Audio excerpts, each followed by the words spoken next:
Welcome back to Genshin. We're now starting the 4.1 quest. It's a bit early, but hey. Sorry I didn't stream a bit earlier. I have a sore throat.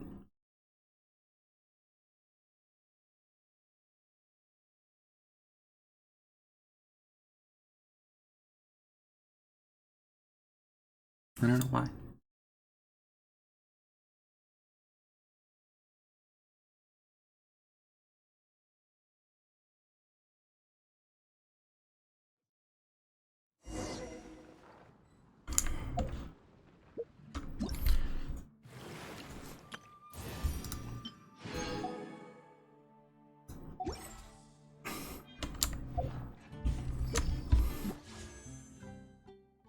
Anyway, this is the new character banner. If we want, we can pull for him right now. I know a little bit of Nivelette's thing. My mic just echoed. Why? What's going on with my mic settings?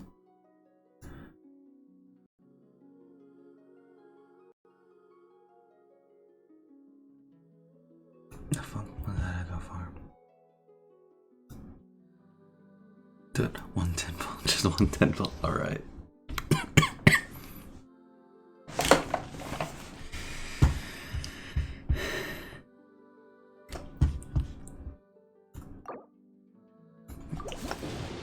Go! I got playful. The princess herself.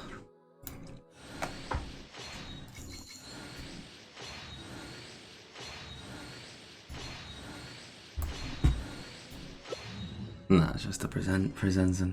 C6 visual. I think.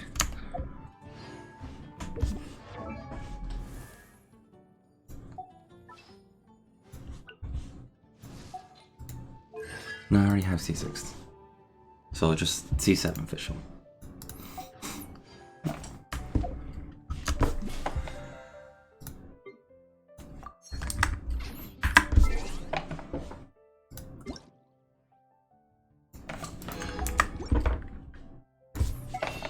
But let's see, did that give me enough? No, it did not. Oh yeah, Razor and Amber are on the shop today. Artist month. What? Yay. Welcome. How can I help you? Ancient alchemy truly is fascinating. I will make you better. Please.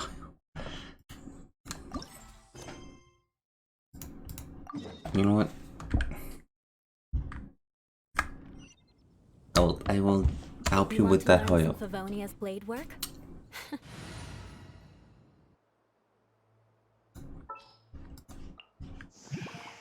Send one, send them all. English, are you online? Are you online right now? Oh yeah. There you are.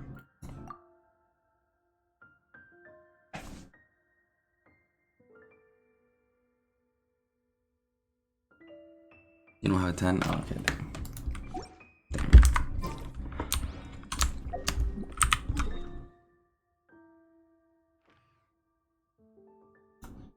I was gonna sacrifice my hotel.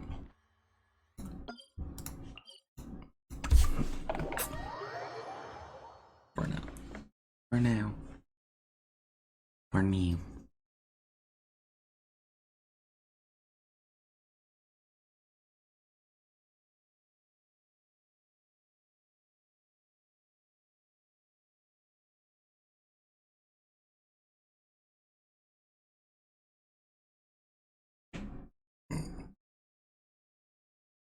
That is if Hoyo decides to load this game.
just making sure that this is the correct one.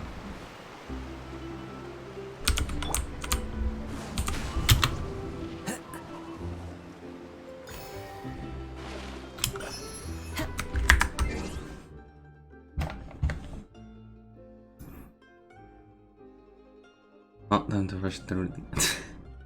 I wish you luck on that.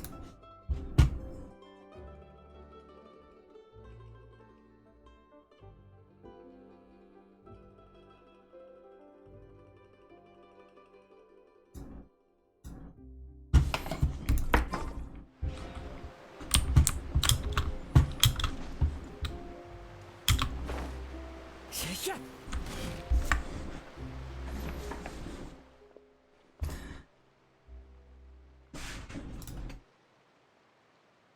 Answer of the known activities. Native underwater organism. The evidence is conclusive and the defendant has been declared guilty of the crime of ecological destruction. I didn't know anything. I was one who released them. In light of defendant's lack of criminal intent, the defendant is hereby specifically permitted to make amends for their crime. The defendant can retrieve all the via glow jellyfish within the designated waters within a certain time limit. Certain sanctions may be waived. Retreat, how can I possibly do that? Could you please reconsider? Even a bigger fine would do. Please be affected for the details and from time limits certain there is no in trying to negotiate anything. Furthermore, you are wasting your precious time. Please trying to argue when you could be coming up with relative plan instead. So, in a sense, we got a. You're the one who bred these jellyfish, and you're the one who sold them off for the record. The one who failed to remind buyers not to release them also is also you. Frankly speaking, the sentence was quite generous.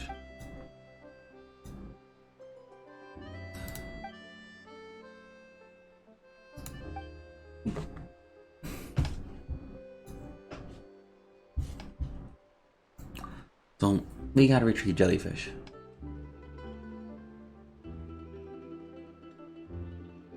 About like 140. Yeah. No, 420. So we're getting 420 out of this.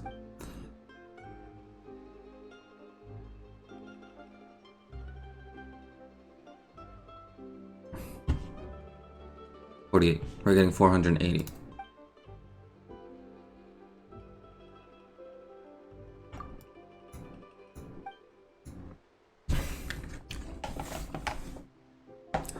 Six times 8, 48, then add the extra 0, there you go.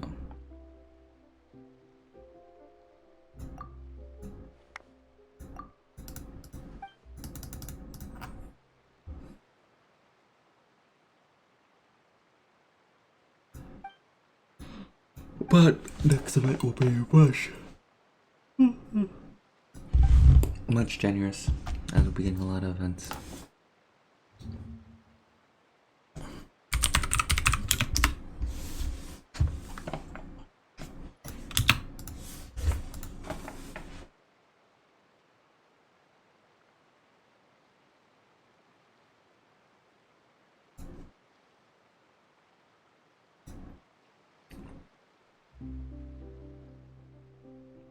Wow. The revenue split for oh my god. So the split between new people who wish for Nouvelette and Hu Tao. Nouvelette is carrying Hu Tao.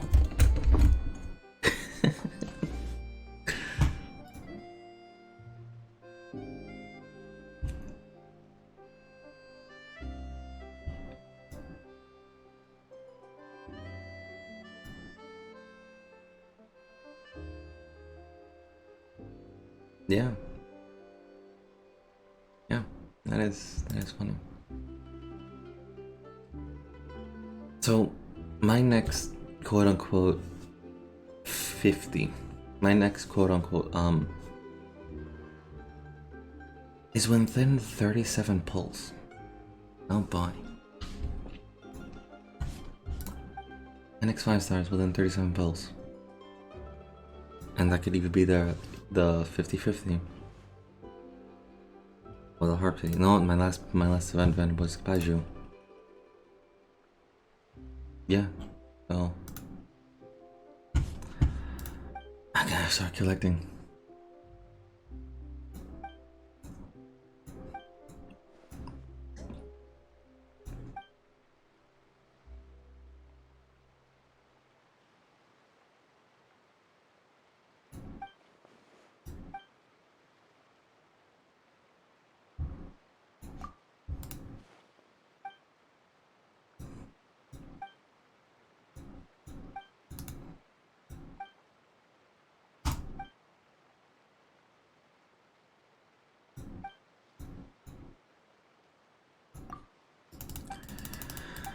Alright, so I believe you're a nice diver like yourself. You should be more quickly to work from. This is why the jellyfish just follow the line, swim around for a bit. I'll always be there, so if there's anything unsure, feel free to come ask me.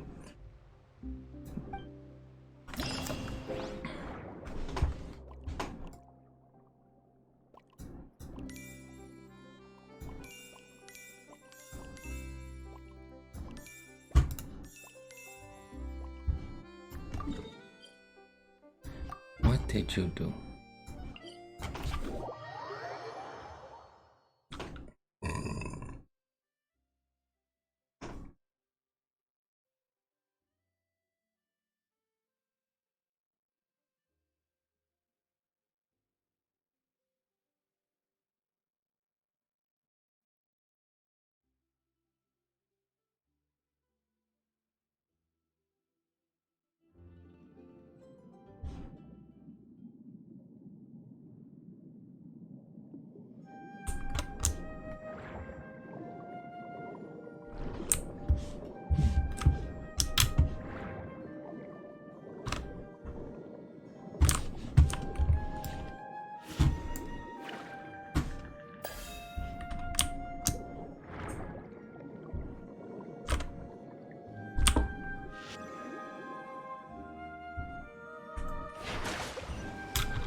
Okay.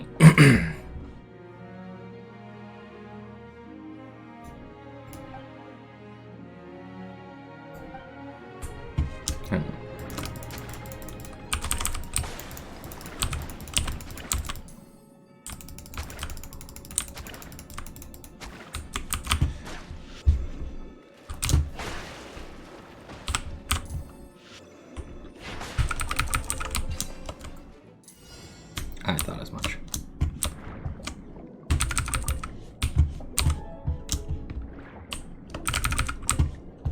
And there's no time limit. Okay.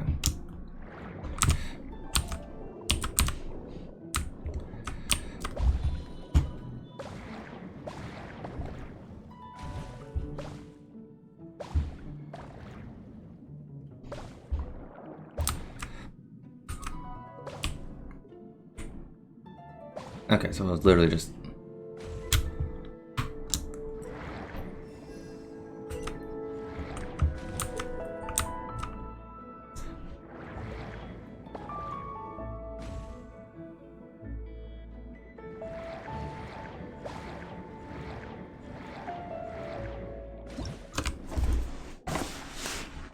It is literally just collect all the jellyfish.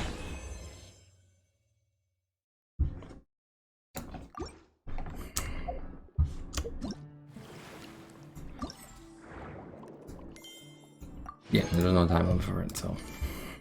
You can see why there won't be a time limit.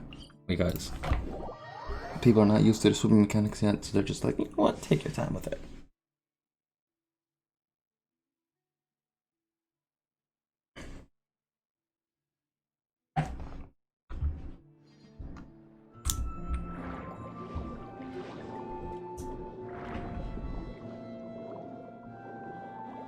Oh hey, there's a drop going on, so if you want, enjoy the free loot.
Yeah, they did. It's not the great, but there.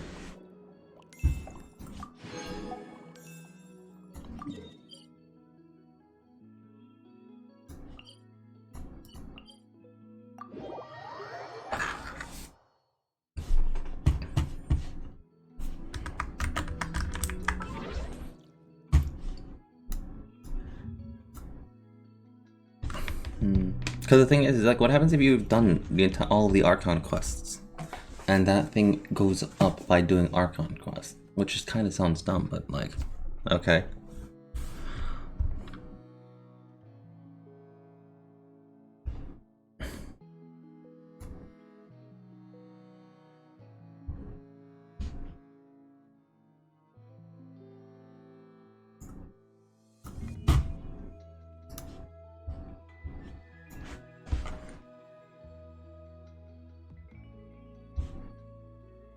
So like, cool.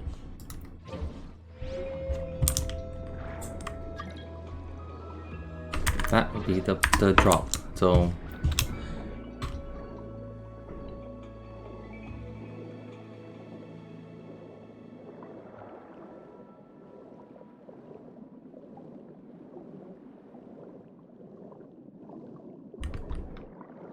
like, I get it. It incentivizes like exploration, but sometimes like, what happens if you've done everything? What is there to explore?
They should.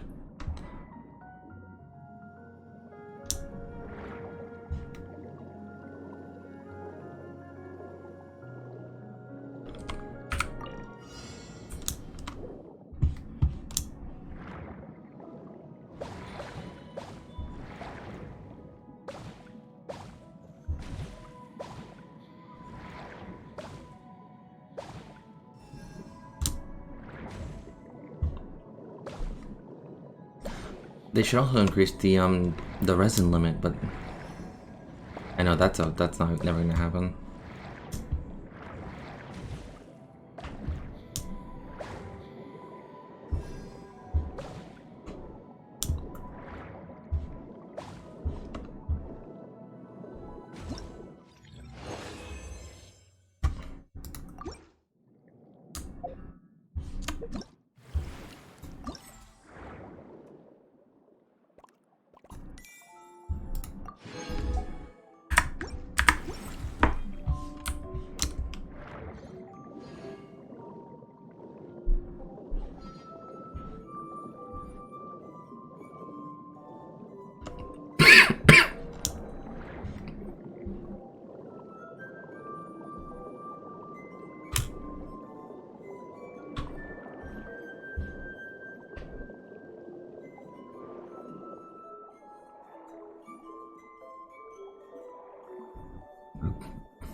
I'm very interested to see like how the rest of the Fontaine will go.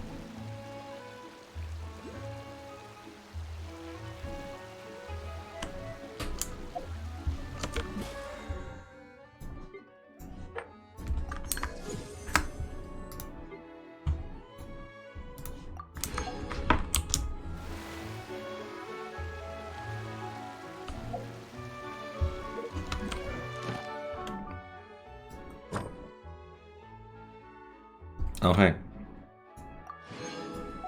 I got them all. Maybe because I was doing like domains. I guess that counted towards it as well. Doing those little domain things.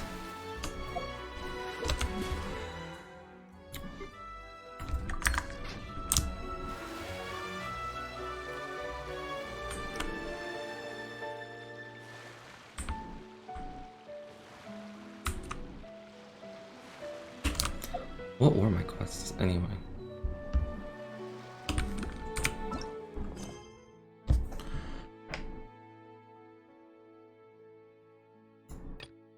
Oh, I hate that one. That's fine. Supreme Hulk Shot. I'll probably try that. I'll probably start that.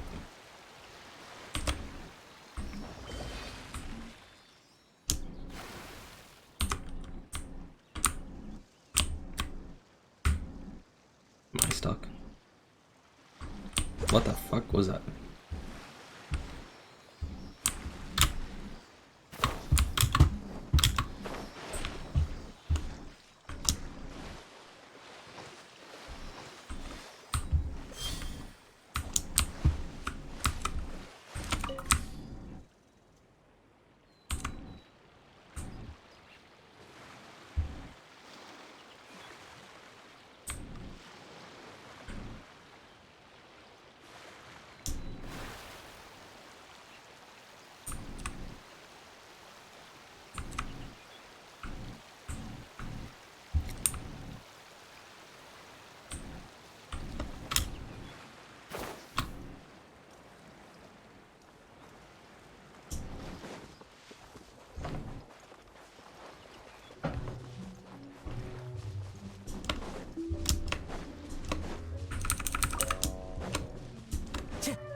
Time to go.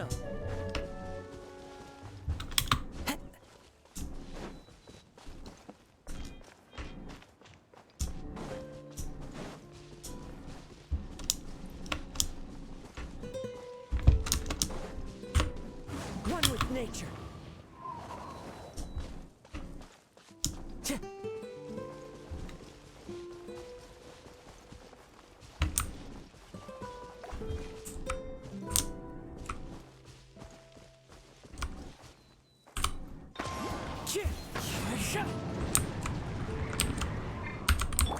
Allow me.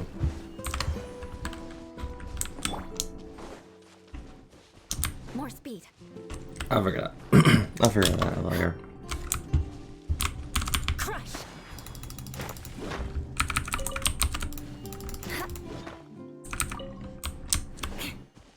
For a second, I thought that said condensed consciousness.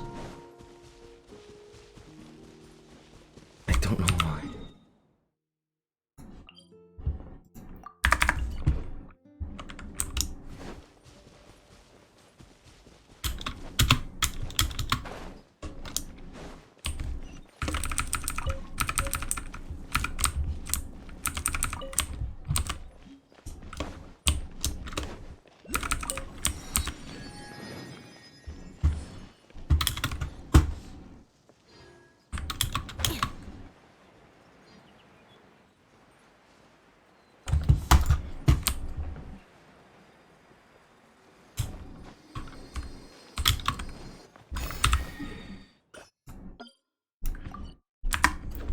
When I figure out where that is, I'll mark on the map.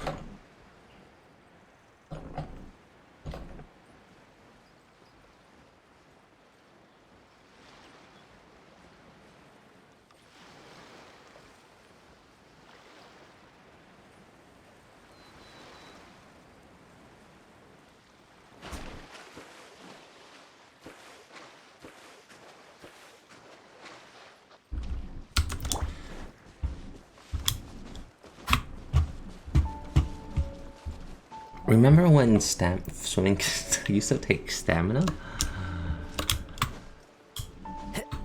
I'm always gonna rip on that.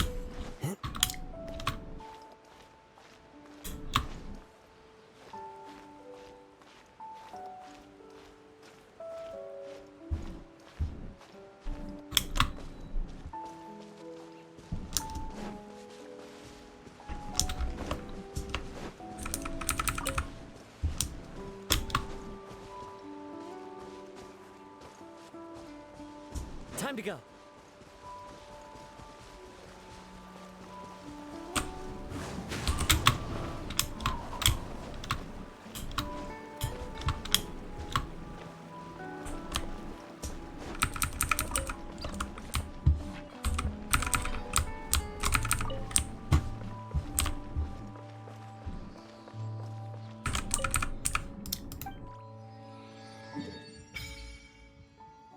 Okay, that's where it is.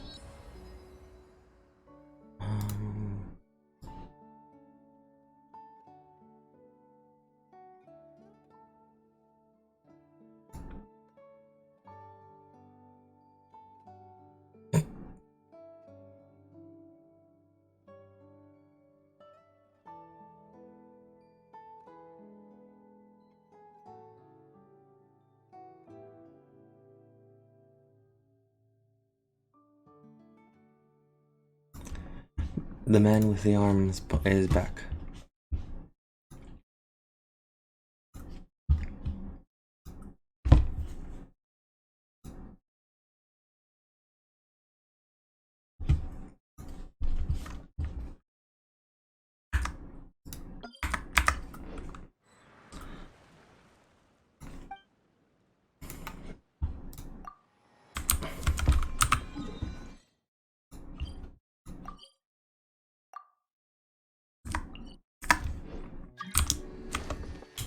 Follow the wind.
one more.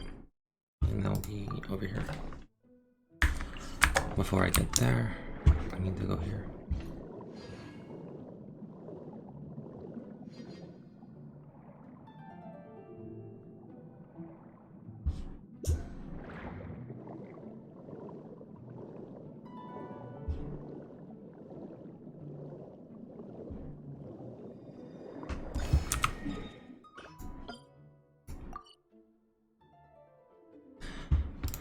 Same principle applies.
The wind knows it.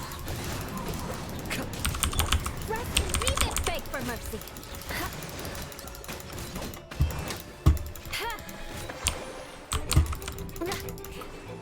I accidentally started a quest.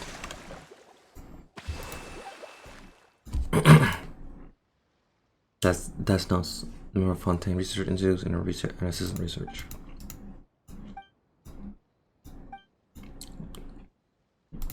So you're looking for some adventurers. I'm asking the Adventurers Guild to recruit adventurers who can investigate the and search the ruins of Fontaine. After all, nearly the entire institute was destroyed in an explosion, and we don't have a lot of manpower.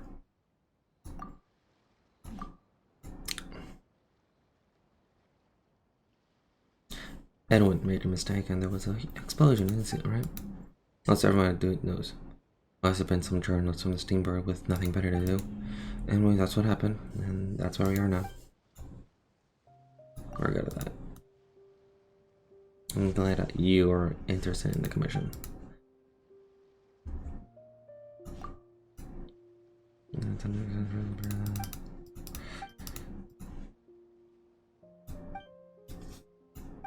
Court of Fontaine, only trustworthy outside elite adventurers may enter the ruins. That's okay.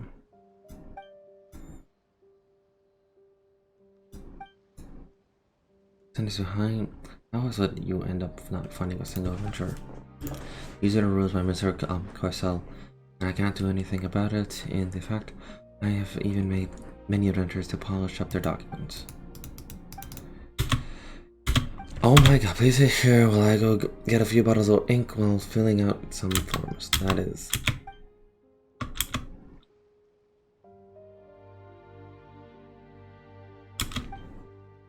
This is horrible. After the adventurer has these records, don't worry, I'll write your official letter to explain the situation. Request said that said documents came from the guild. Wait until 10 pull. Wait until you feel lucky.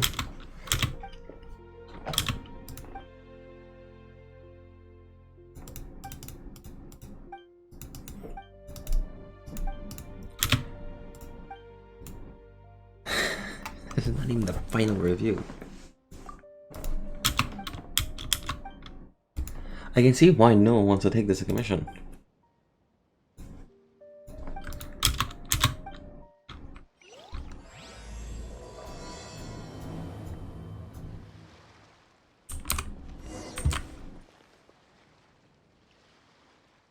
Yeah, wait for your luck to transfer from the third back to here.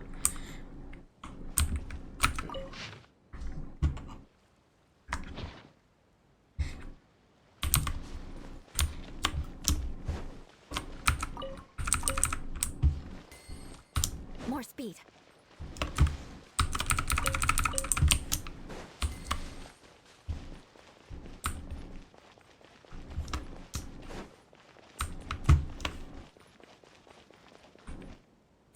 Your height. Oh yeah.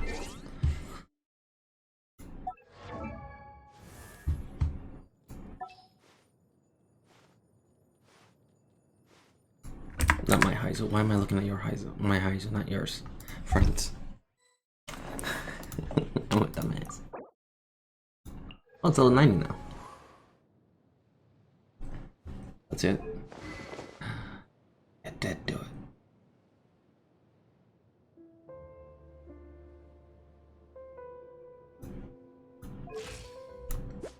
it. That's disgusting. But I love it.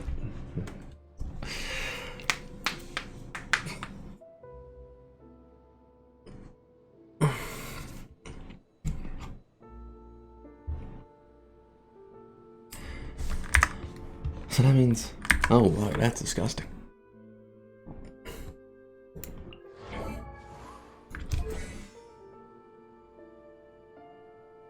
You crowned it.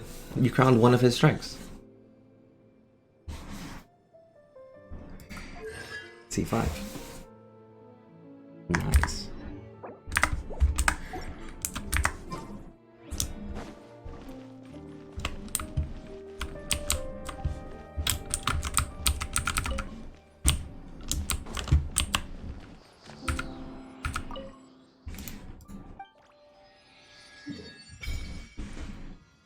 One more.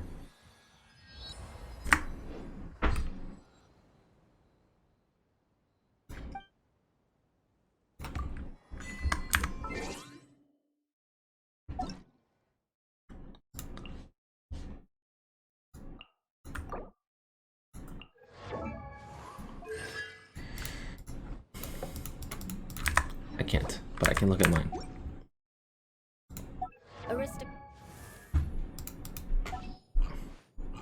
Gotta bring out the heiser that you hate.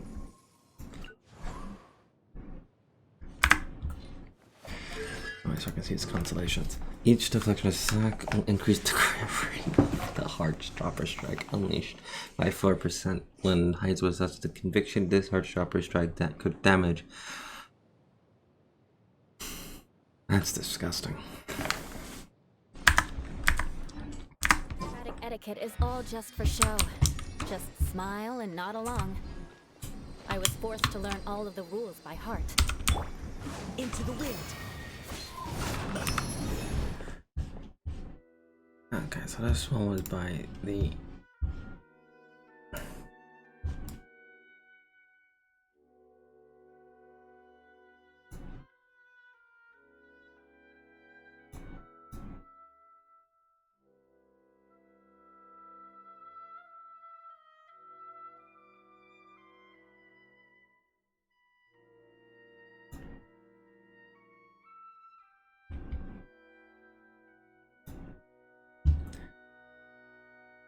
nasty isn't the correct word. It's going to be disgusting.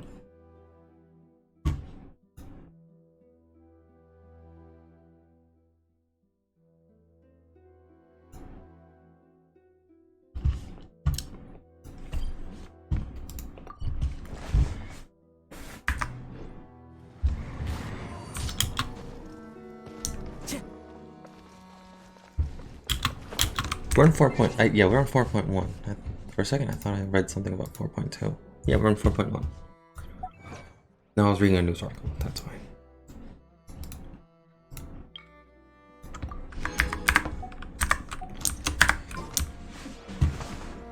I was reading about a news article of what's coming in 4.2.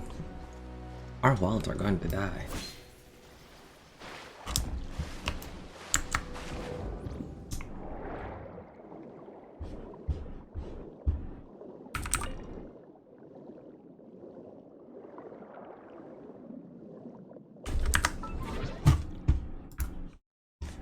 No, it's going to be a violation for every weekly boss. Exactly.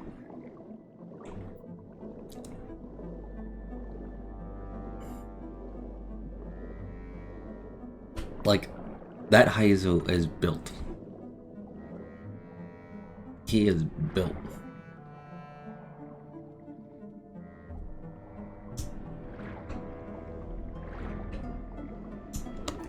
I mean, mine died after the CPU upgrade and RAM.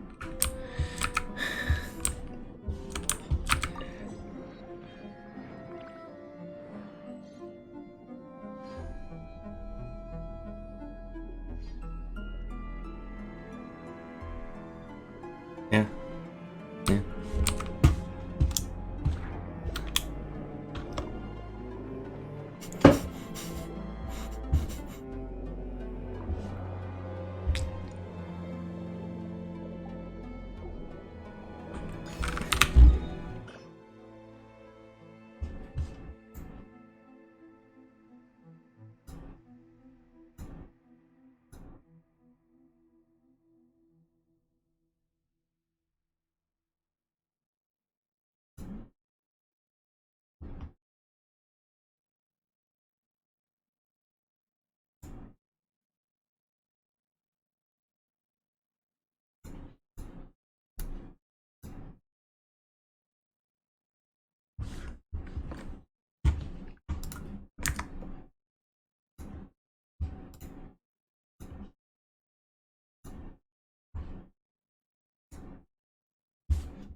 Violation on the weekly bosses Geneva Convention Code.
I went the wrong one. Yep.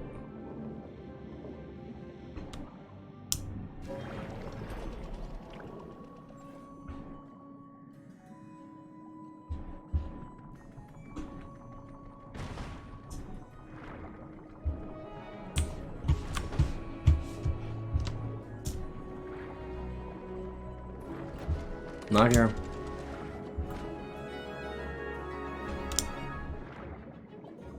Not dealing with that.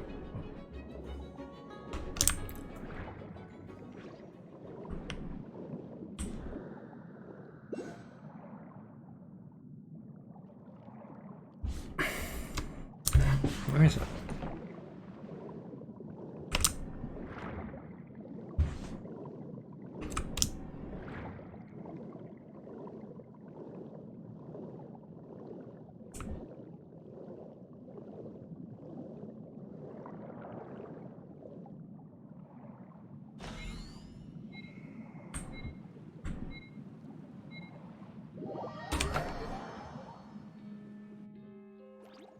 Oh, okay. That's weird.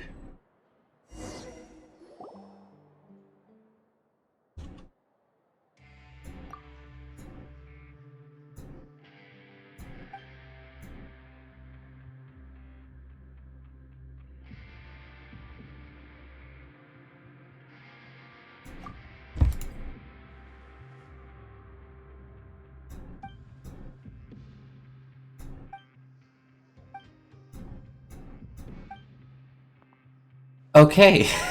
I just got arrested. That's funny.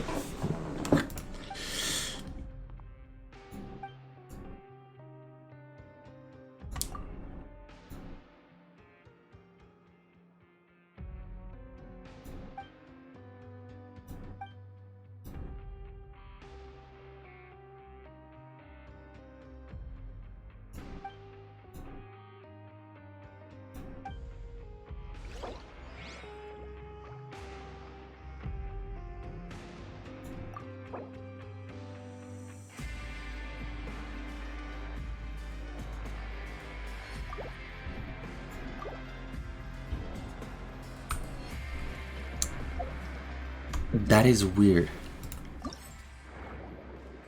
Hang on.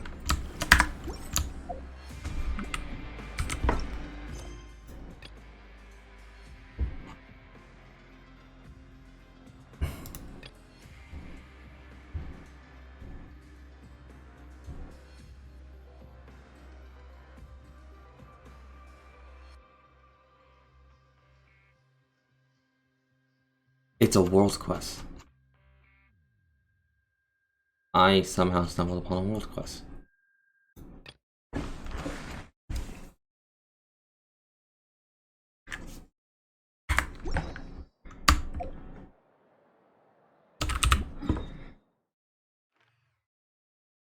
I am actually in the Fortress of Metropod. Oh.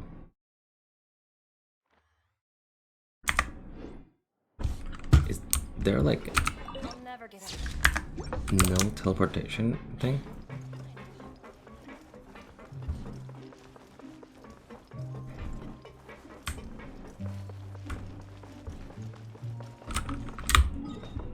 There isn't. Okay. Back to the event. Oh, that's beautiful. Alright. I think you can keep the traveler contained. That's cute.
The wind knows me.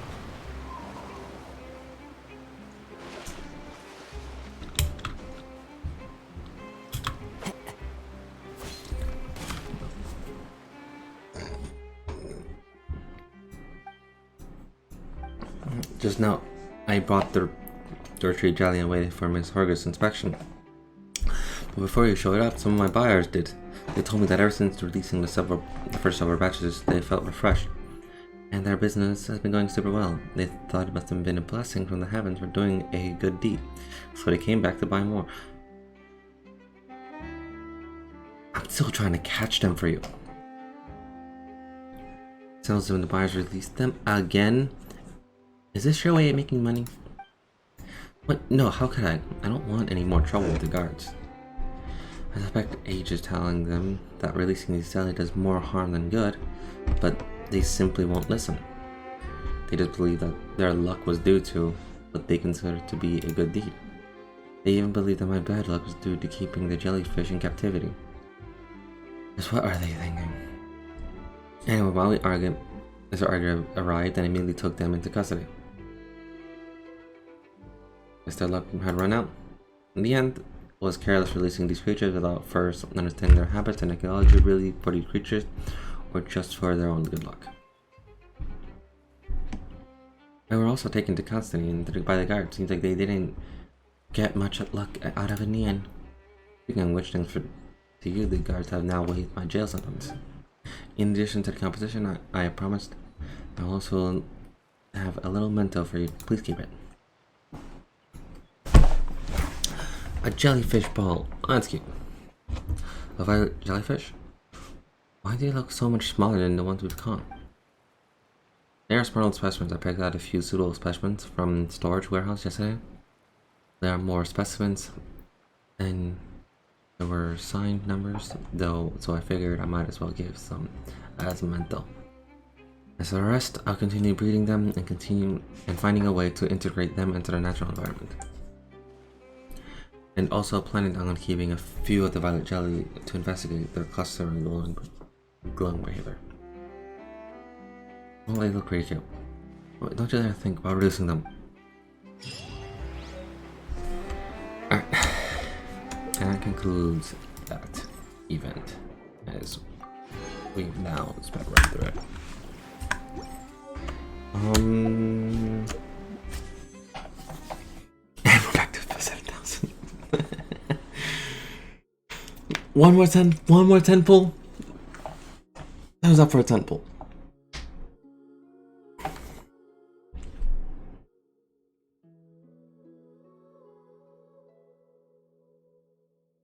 One more 10 pull will do it.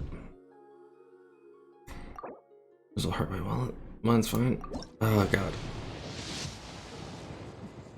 It's a purple. Fiona.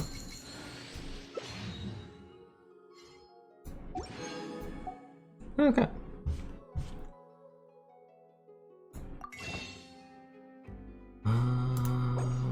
Don't want to use those.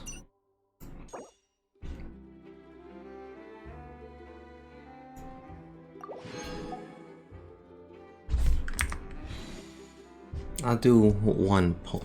Actually, yeah, I'll do one.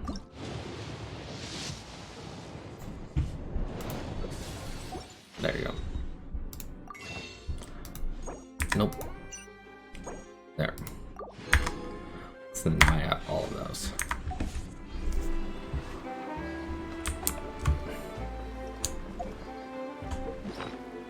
So tomorrow I'll do another 10 pull. But because I got a standard, might as well.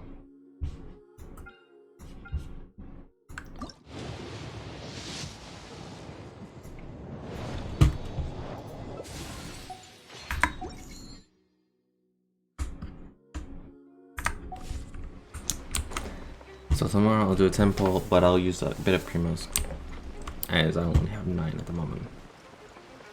It's fine.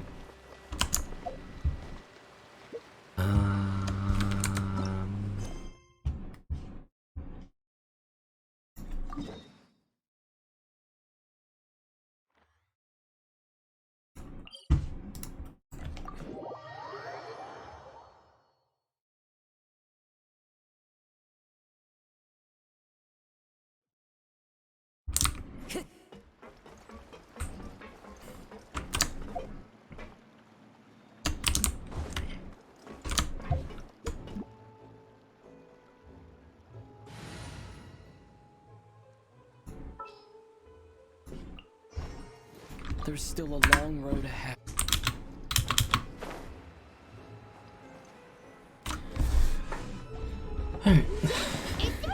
So we're doing the quest. Navi is such a good person. Now that the serial disappearances case has been solved, no one's going to come after us for anything. Even without Silver standing guard, we can just completely relax. Why don't we stay and rest up here for a while? Even machines in Fontaine need to stop and recharge now and then. If we wanted to rest, couldn't we pick somewhere with a decent view? Oh, come on! This place isn't that bad. Besides, how often do we get to stay in an actual base? The truth, Paimon. Oh, fine. Remember that detective story Paimon read before? Well, the author is about to release a new book, so Paimon wanted to buy it as soon as it came out and have a quiet place to read it. Just Just don't spoil the ending for me this time. That is great. Come on, let's get some sleep. We'll need to be up first thing in the morning to get in line and buy a copy.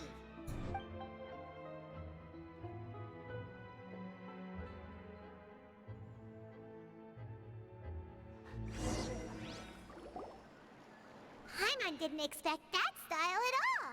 Even though it's a detective novel, it's also like a social documentary. Oh, it's actually pretty good. You just finished? No! Paimon just spends a bit more time sleeping than you, that's all. Excuse me, but do you know if the Traveler and Paimon are lodging here? Huh? Who are you? Paimon doesn't recall seeing you before. Wait, you're not here to give us trouble, are you? A blonde traveler and a chatty little fairy. Whew, looks like I found the place. Good thing I asked the Spina di Rosula. Seems they sent me the right way. Hey, what do you mean by chatty? Paimon's always careful not to talk too much. Most of the time, anyway. It's an honor to meet you both. I was sent from the Palais Mermonia. Monsieur Nourrillet wishes to see you. It seems he has something important to discuss in person. Nourrillet?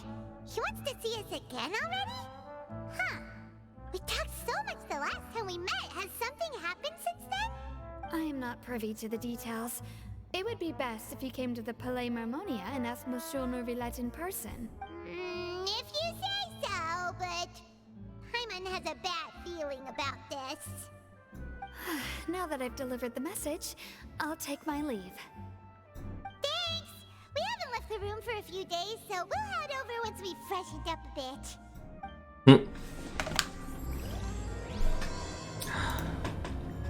No. No. Finally on the road.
Did you want to see us about something?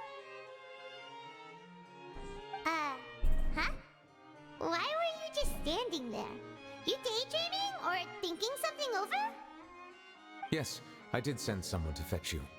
But as for what I'd like to discuss next, well, I still have some reservations. Given that we've already made the trip here, you should just tell us. Bet you need us to help you with something, right?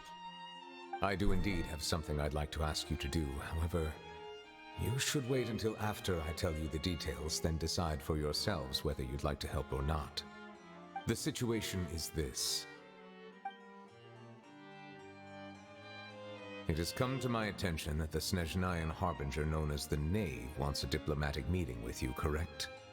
I heard that she was originally from Fontaine, but for her to suddenly arrive here and abruptly request such a meeting like this, The I knave. sincerely advise you to refuse her invitation outright.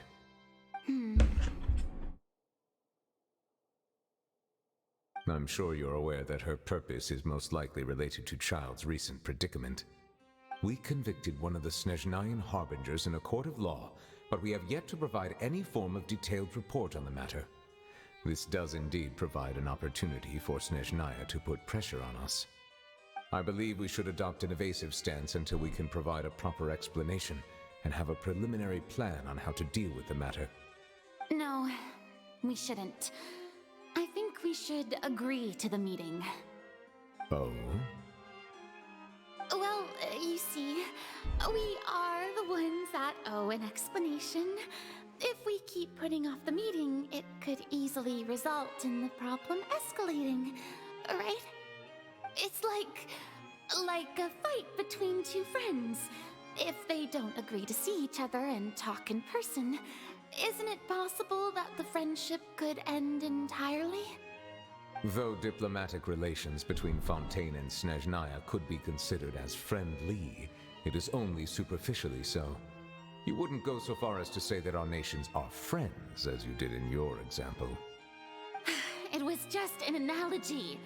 An analogy, okay?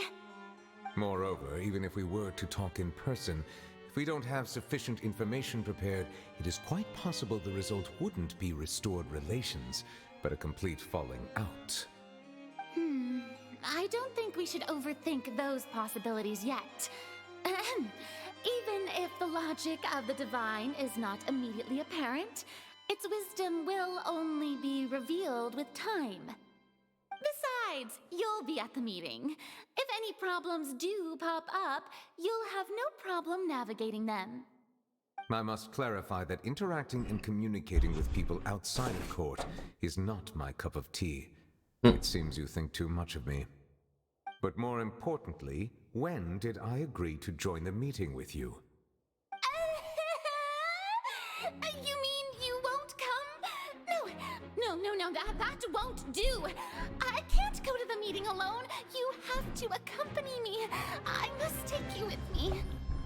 Lady Farina, could there be something else regarding this matter that is being kept from me? No, not at all. Look, I am the Hydro Archon of Fontaine, Focalor, the god of justice who is loved and adored by many. So I only hope that justice will be served in this matter. Don't overthink it. I'll go find someone to arrange the meeting.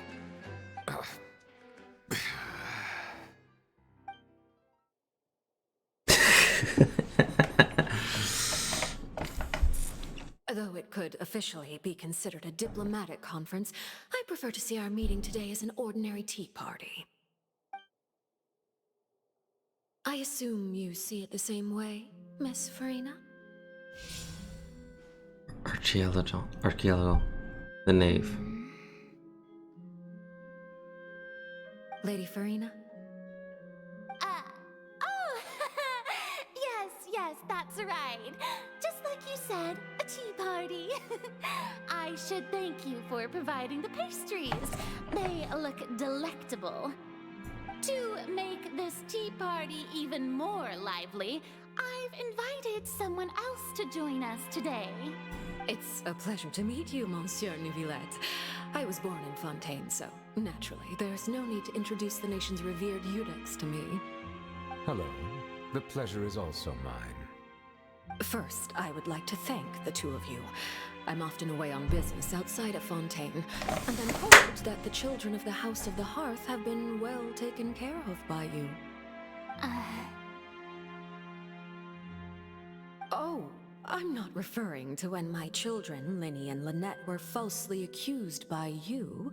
Please don't misunderstand. The children of the House of the Hearth are often misunderstood, perhaps due to the reputation of the Fatui. There's no getting around that. All I meant to say is that Fontaine has been stable in recent years. The people are well off and the children lead happy, fulfilled lives. That is something truly worth cherishing, and no one wishes to disrupt such peace.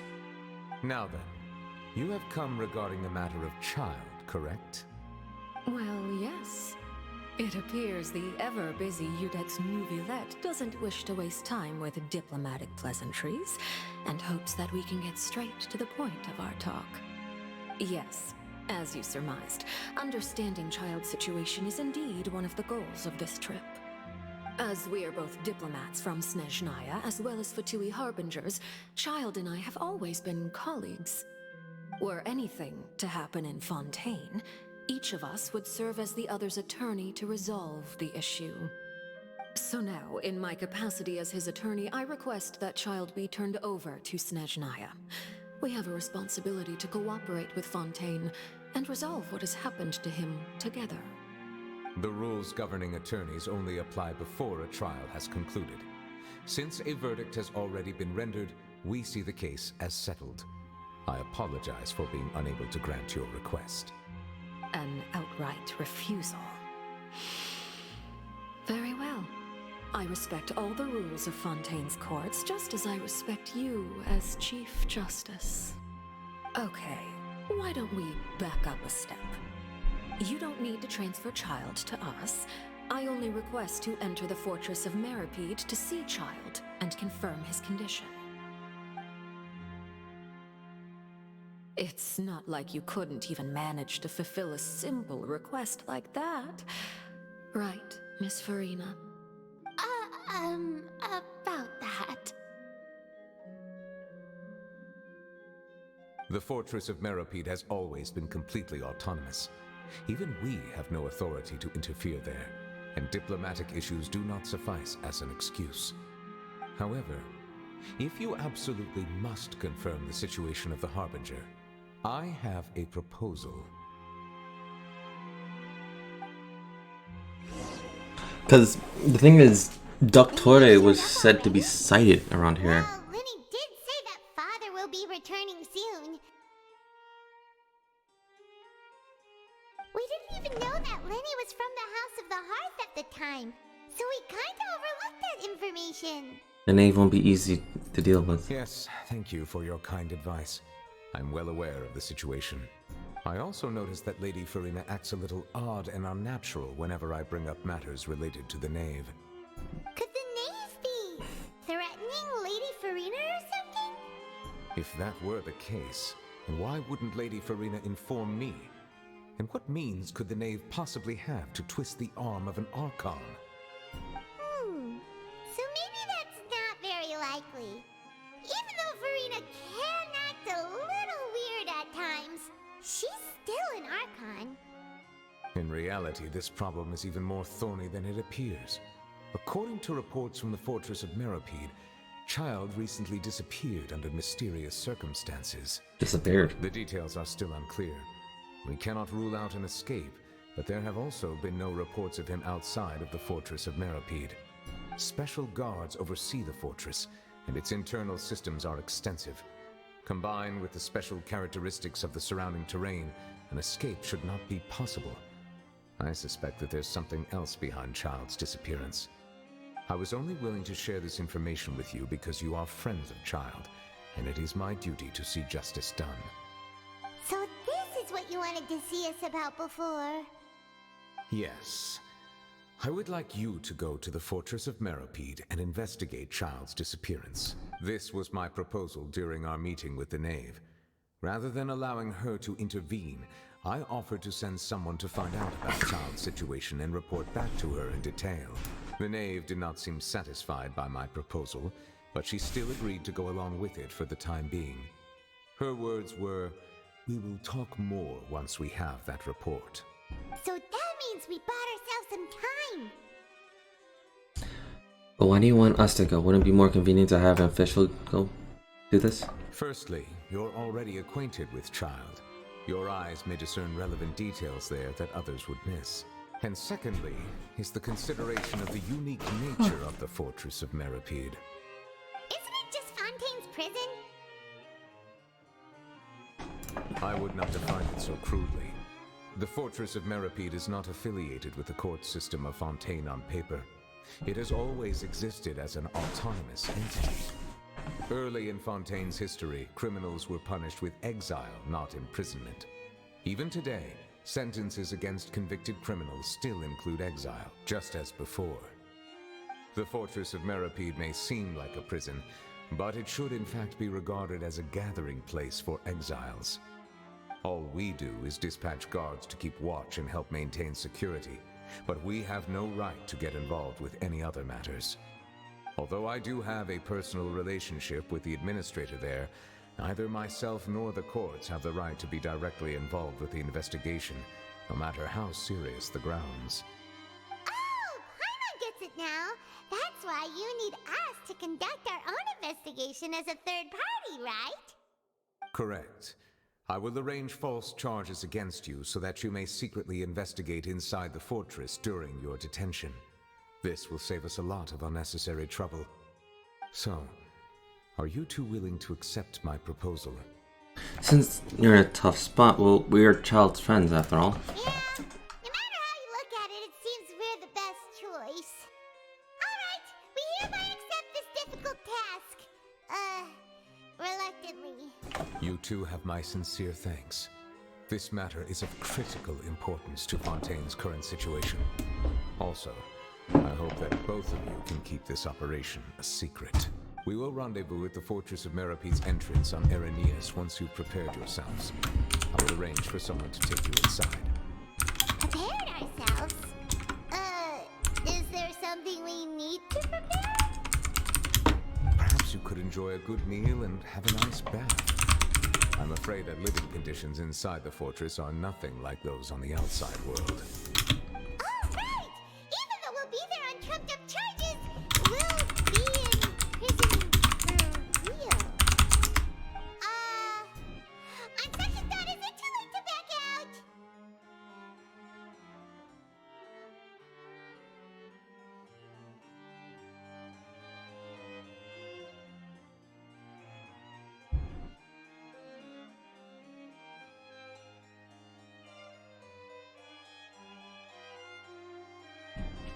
So,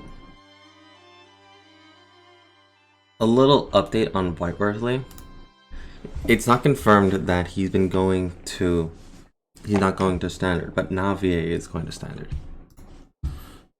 Which doesn't make sense, but okay.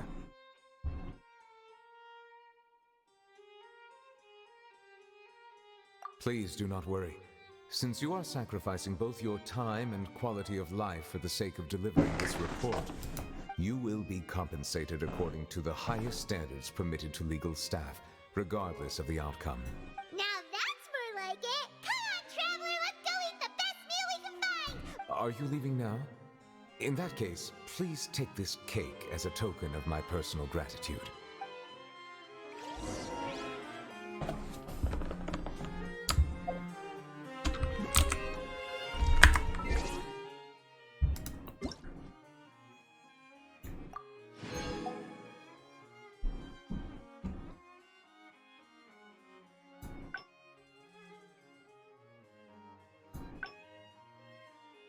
Just making sure I got all the stuff. Yep.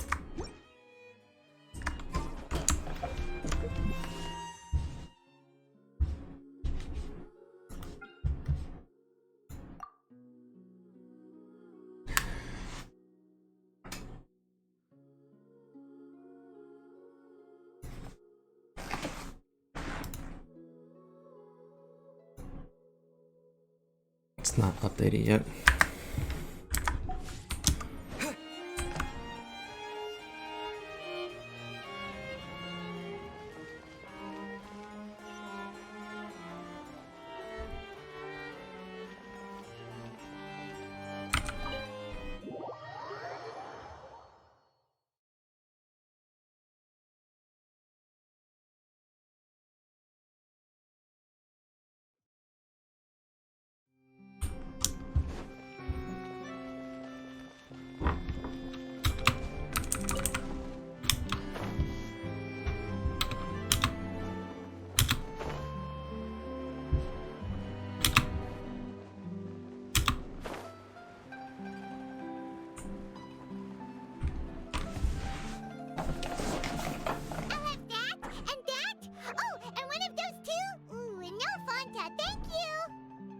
You sure ordered a lot. That cake was pretty good. But as soon as Paimon remembered that we were about to go to prison, Paimon's stomach suddenly became completely empty. Now that Paimon thinks about it, we've always been super careful ever since we arrived in Fontaine. Just to avoid breaking any strange laws here. But here we are, about to willingly send ourselves off to the Fortress of Meropede. Maybe this is what they call fate. Let's just try our best to investigate everything quickly once we get there. Paimon doesn't want to stay in prison too long.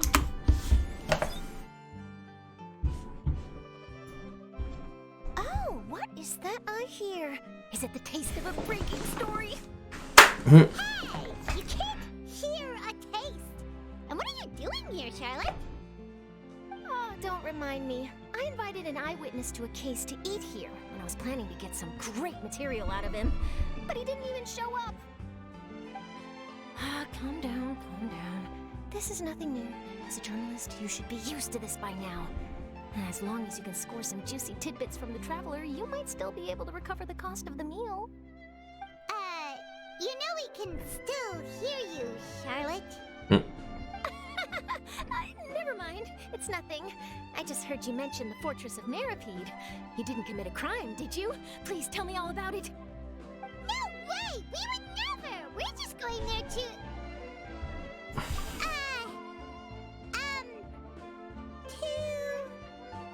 Oh no, Paimon almost forgot that Neverlet told us to keep it a secret! For spoiling the ending of a detective novel in public. Huh? You're being arrested for that? Oh. But now that I think about it, I suppose that's not completely unreasonable. That's pretty despicable. Almost as offensive as committing theft. You mean Paimon really did something that serious? You didn't even think anything of at the time at that. Sorry, Paimon really messed up. Well, in that case, it's nothing particularly newsworthy after all. Oh, how disappointing. Oh, right. There's still a chance. Since you're going to be at the Fortress of Meripede, would you be willing to help me gather some material for a story? About that, Paimon doesn't think we'll have any time. Oh, it's nothing difficult. All you have to do is think of a way to get some time face-to-face with the warden of the fortress. He was awarded the honorary title of Duke in Fontaine. Sounds really cool, huh? Only those who have made significant contributions to the nation have been conferred this title. It's incredibly rare. On top of that, the Fortress of Meripede has never been under the jurisdiction of the courts. Practically nobody, including journalists like me, knows anything about the person in charge there. Oh, if I could write an exclusive article about him, I bet it would sell a boatload of papers. You make it sound easy, but it really depends. Of course, I wouldn't ask you to do it for free, so this meal is on me. Alright, you got a deal. We'll do anything you want. Oh my god. Then it's settled. The food should be here any second, right? Huh? Wait, just how much did you order?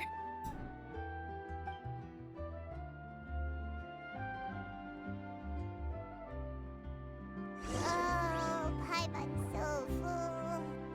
Well, guess we have nothing to regret now, so let's get going. Wait. Paimon just said something really ominous, didn't she? No turning back.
You have come, just as promised.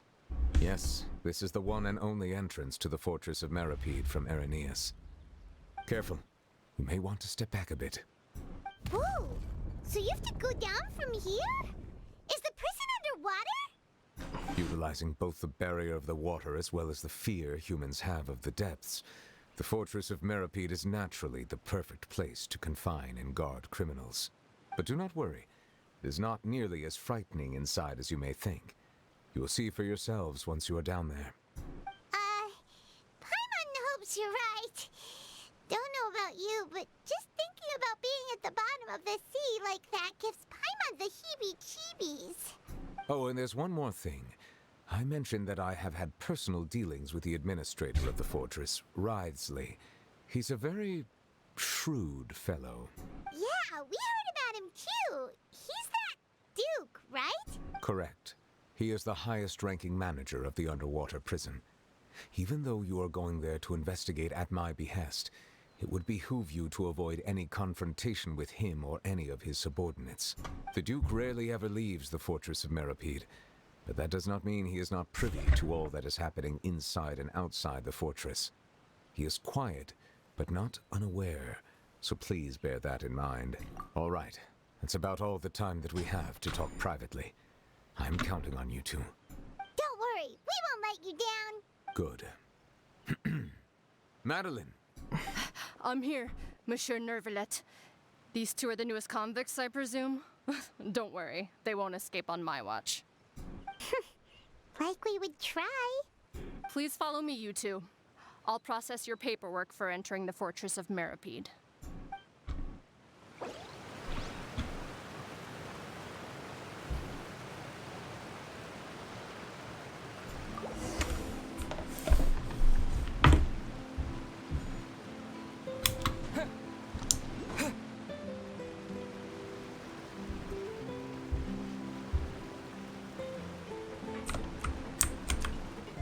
That's interesting. So no, this is the second time I got arrested. Oh yeah, yeah. Are we already underwater now? Huh. So this...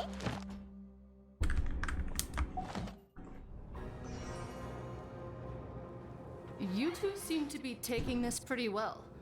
It's rare to see convicts in such a good mood.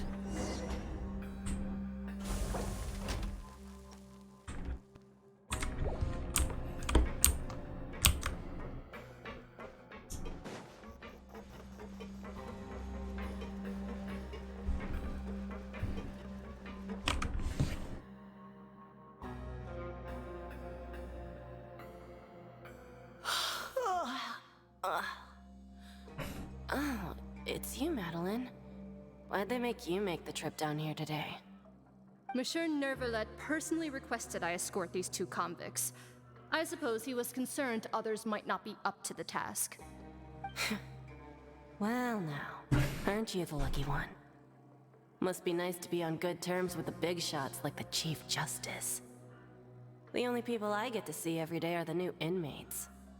Well, have you tried service with a smile? Who knows, it might help your professional reputation. Yeah, right. As if. Every criminal comes through here looking miserable. How can I smile with such a toxic work environment? And even if I did smile at them, the convicts would probably just think that I'm some freak getting some kind of twisted enjoyment from their pain. Oh, she's got a point. Well, I've finished transferring you. You two will register here, and Marette will guide you through the remaining procedures. Yep, I'll take it from here. You head on back to that bright and sunny world above.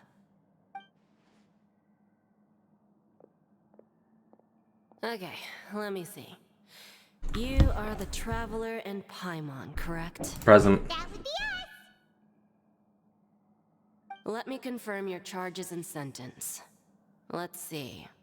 You two are charged with eating a cake specially prepared for the Archon by a Snezhnayan envoy without the Archon's permission, thereby incapacitating the political center of Fontaine for a brief period.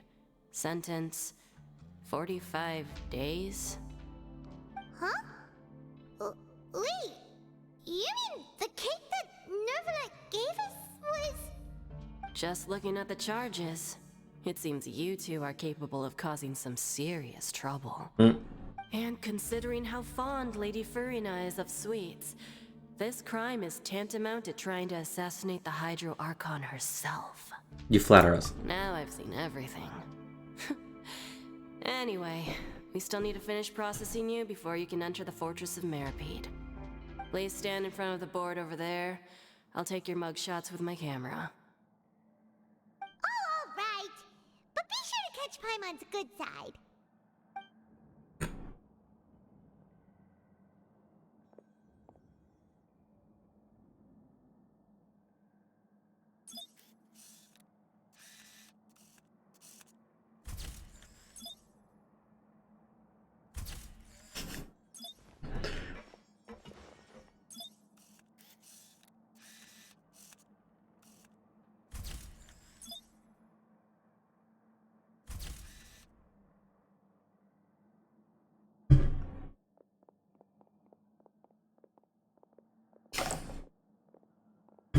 Even Paimon got processed. And we're done. Thank you for your cooperation. Next, someone will be along to guide you inside the fortress. Please be sure to cherish this opportunity for rebirth. Huh? Rebirth? Isn't that a little much? We're only gonna be here for 45 days! You two are the new inmates, right? Follow me. Oh, okay! Paimon is Paimon and this is the Traveler! Save it. Not like I'll remember your names. Move it.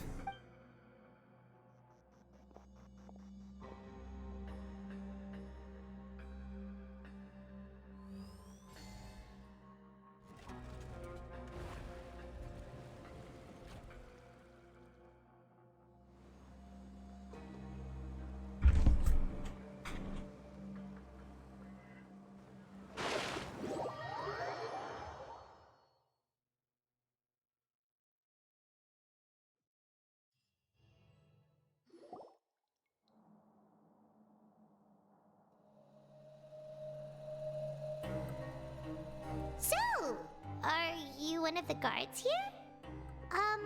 Is there anything we should be careful of while we're here?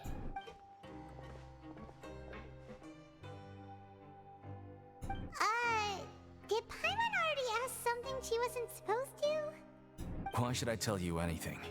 What's in it for me? Why are you sent to bring us? This is exactly why I can't stand you fish.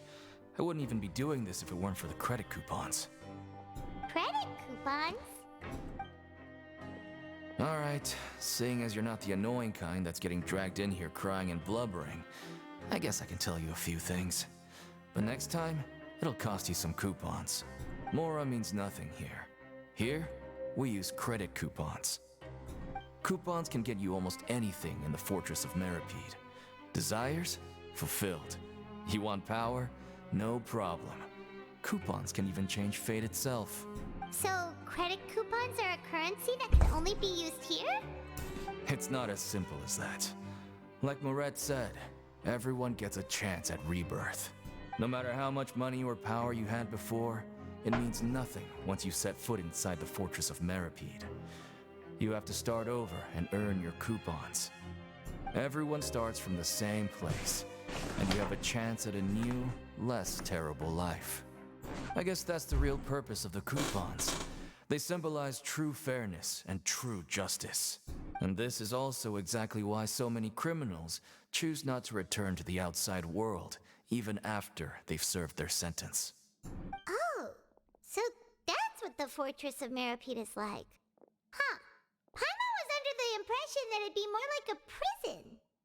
It certainly ain't all sunshine and roses here, but it's also not the worst place to be.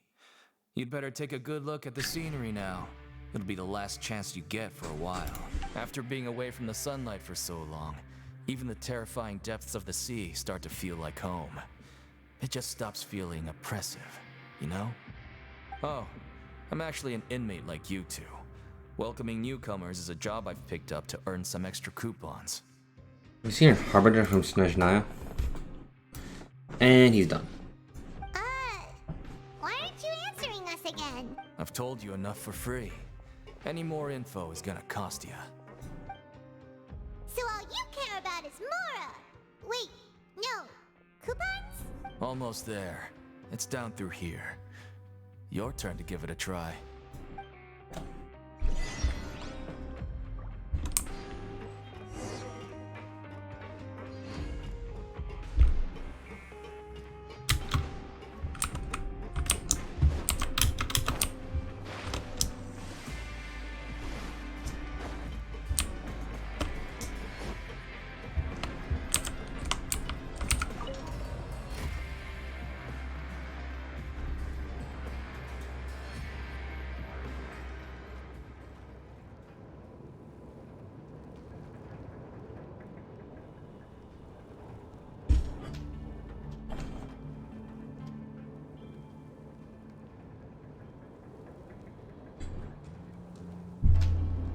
So, we're going even deeper now? Just how deep down are we? It's like a metaphor for your previous life, isn't it? Our lives weren't that bad.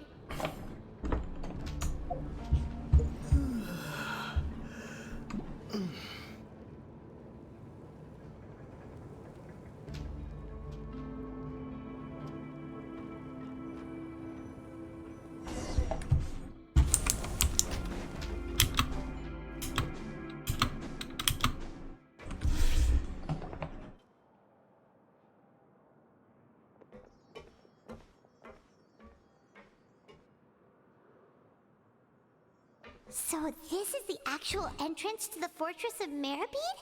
Huh. It looks like there are other new arrivals too. Oh, they sure don't look happy. Maybe we look too relaxed for fresh convicts. You're probably the only one who doesn't fit in. Oh, right. We're on someone else's territory now. We need to think of a good way to act like criminals to get by. If we're discovered, even Nervalet might not be able to rescue us. Hey! Don't scare Paimon! Oh, Paimon's not ready for all this! Look, I don't really know you, and I have no idea what kind of crime you committed, but you wouldn't have happened to anger someone important, did you? Someone important? Paimon doesn't think so. Wait, why are you suddenly trying to talk to us now? Now's not the time to worry about that. Anyway, it's over there, so you just go on over there by yourselves. I've done my job, so good luck. What was that all about? Wait a second. Are there usually so many garter mechs around here? Doesn't this mean that? Already on to us? Prisoners numbers 7459 and 7560. Welcome. Oh, no need to be anxious. These Gardamex aren't here to attack you. In fact, they're here as your honor guard. When I heard that you were friends of Monsieur Nervalet, I had the Gardamex come and wait in formation. Wait, you know about our connection with Nervalet? The seafloor isn't as cut off from the world as you might imagine. However, I'm afraid that I know nothing more than that you are friends of the Udex. And as you can see, committing a crime means being sentenced here, even if you're friends with the Chief Justice. Quite fair. The Duke! Greetings, Your Grace! Lovely weather today, isn't it? Oh, greetings, my good fellow. Well, I'm willing to imagine that the weather is as good outside the sea as you say it is. How great it would have been if only the Fortress of Meribed had been built on the coast, huh? It would have been so convenient to enjoy a nice chat in the sunshine. My profuse apologies. I just got so nervous when I saw you, So this is the Duke. He sure looks a lot younger than Paimon imagined. He has a cryovision. Who did he suffer for? Correct. Mr. Deacon here was responsible for your welcome. I trust you were satisfied with his guidance?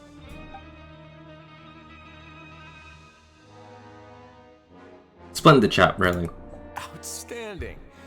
Well, Deacon, I recall we discussed fate during our last work meeting, I believe that fate will reward all those who take every aspect of their work in life seriously. When you return to your bunk, you'll find the guards have issued some extra credit coupons to you. Oh, thank you. I could have ended him right then and there. I can't believe you gave me such praise. If you need anything in the future, anything, please come find me anytime. No credit coupons necessary. I could have ended his entire. Concludes the introductions. We've already taken enough time here. Deacon, if you would. Yes, Your Grace. I'll take my leave now. Please, follow me. To make you feel more welcome, I'll show you around the various facilities of the Fortress of Meripede. I hope it'll help you adjust to life here. He's going to personally give us a cure? Huh. Paimon can't figure out what this guy's thinking at all. Let's just roll with him. No wonder Charlotte's so interested in him. He's one of those mysterious types. Alright, let's keep up with him.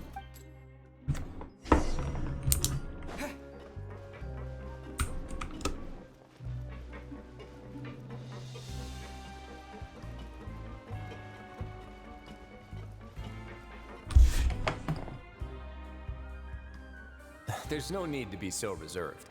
The label of criminal is nothing but one of many identities. And being criminally inclined here at the Fortress is just one of many ways to survive. Is it really okay for the warden to think like that? We're real criminals, you know. What if we're too difficult to handle? Well, then maybe you'll be able to carve out a name and a place for yourselves in this underwater world, But before you go in swinging, please remember that in the Fortress of Meripede, it's better to not cause trouble for yourself or for the guards. Now, we've arrived at a very important place, the Coupon Cafeteria. You can come here and claim one welfare meal each day. Welfare meal? You mean it doesn't cost anything? That's right. Criminals are essential to Fortress operations, so we must guarantee that they at least have the basic means to survive. But that's not how it was. Back in the day, it'd cost you reward coupons just to get a cup of water here. For fish like you who just arrived with nothing, you'd have to go to work hungry until you earned enough coupons to eat. It was only after His Grace became the administrator that we got the free meal rule. Now everyone gets a square meal every day, even no-good slackers who've never picked up a wrench in their whole lives. Nobody starves to death here. In the Fortress of Meripede, credit coupons are the only currency, and everything must be purchased. In some sense, you could say using the coupons is a form of trade. But trade is always conducted by people. So if we want trade here to prosper, we need everyone to work hard and live their lives. If nobody could even afford a meal, then the whole fortress would be up in arms. And that would only make things more difficult for me. So, rather than saying that we're giving everyone a free meal here, you should say that everyone's hard work has improved the living conditions in the Fortress of Meripede. Your Grace's reasoning is correct, but what I said is also true. Whatever the case, hard work is rewarded here. You'd be hard-pressed to find anywhere else as fair and reasonable. Right! Paimon sees your point. By that logic, this place doesn't seem so bad after all. Oh, wait, no. We shouldn't drop our guard so quickly. But it seems the inmates really respect the Duke because of his attitude, right? We should still try to verify the truth with our own eyes. Let's continue this way.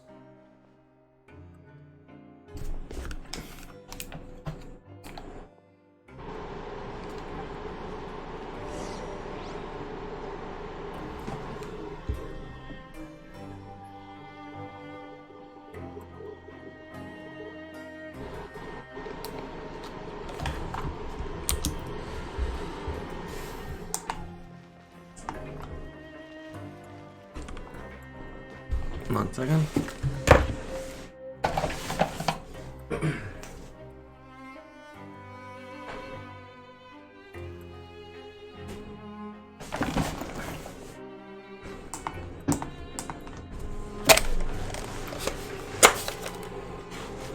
Here we go.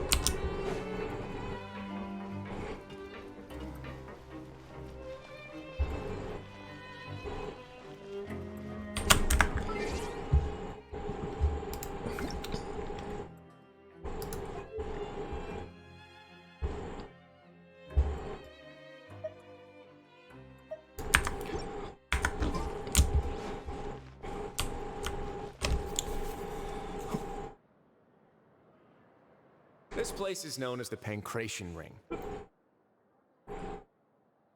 Sometimes we have criminals who have more energy than they know what to do with.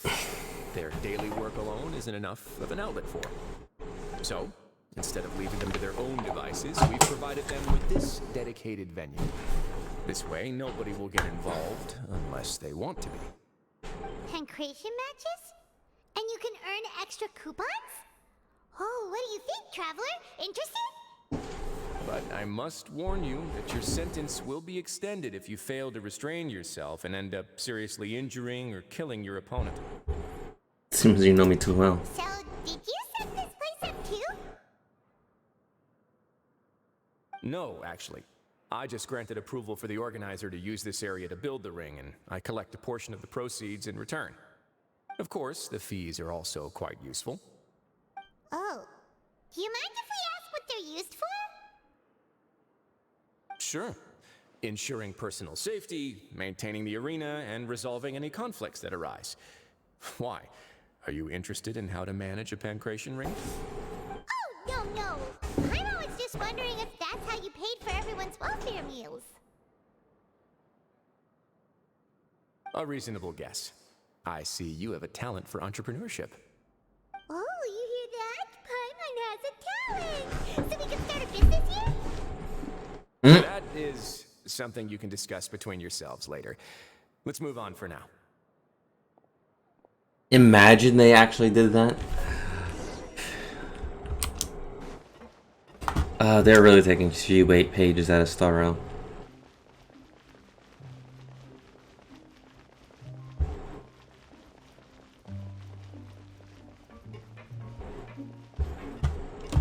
Where am I going?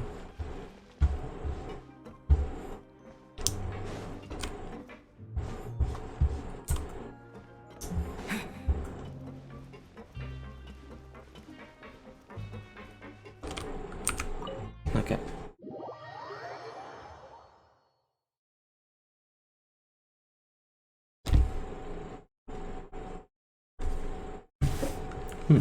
Interesting.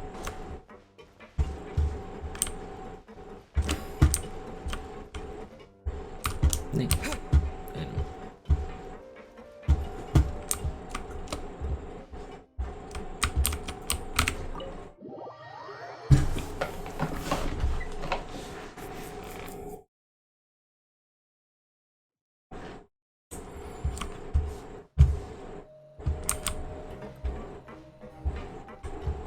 How do I get up there? There we are. Oh.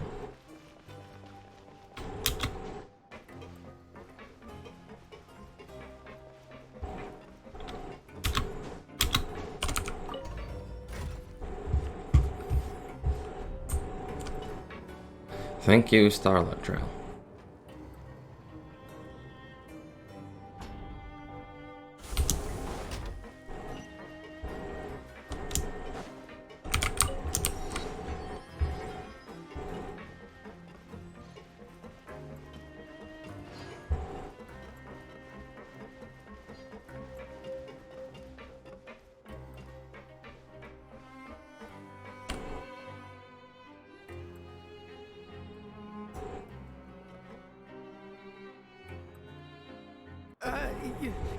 Your Grace.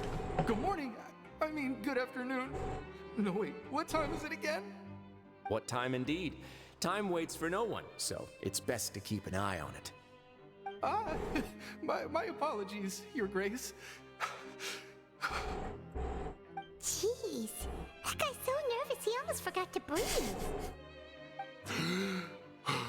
Sorry, forgive my manners. These are the dormitories, which is where inmates sleep. The guards will inform you where your bunk is later. In the Fortress of Maripede, criminals usually spend most of their time in either the production zone or the sleeping areas. The production zone? What does it produce? Is that where we'll be working? Not necessarily. Though working in the production zone is the most reliable way to earn credit coupons. If you have other skills, you can skip your shifts to earn them in other ways. Wow. Wait, you're the manager of this place, and you're just telling us to our The fact that the Fortress of Meripede has continued operating completely autonomously is proof enough that most people are willing to work honestly and earn a stable income. As for what we produce, many of the clockwork machines seen all over Fontaine originate from our workshop. Therefore, the Fortress of Meripede is not only a place where criminals serve their sentences, but also a giant machine factory. There's no need for me to get into specifics about the production process now. You'll experience it all firsthand when you report for work tomorrow. You got it, boss. Let's move on. The tour continues over this way. Slinny.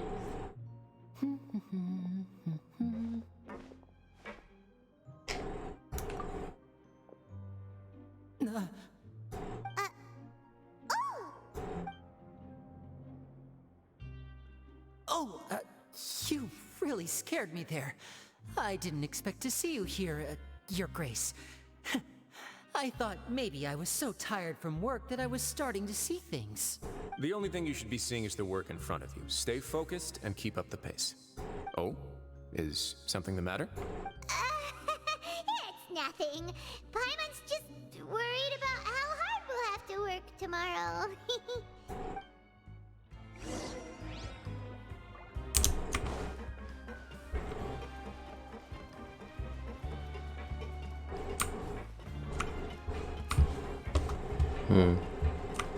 Oh.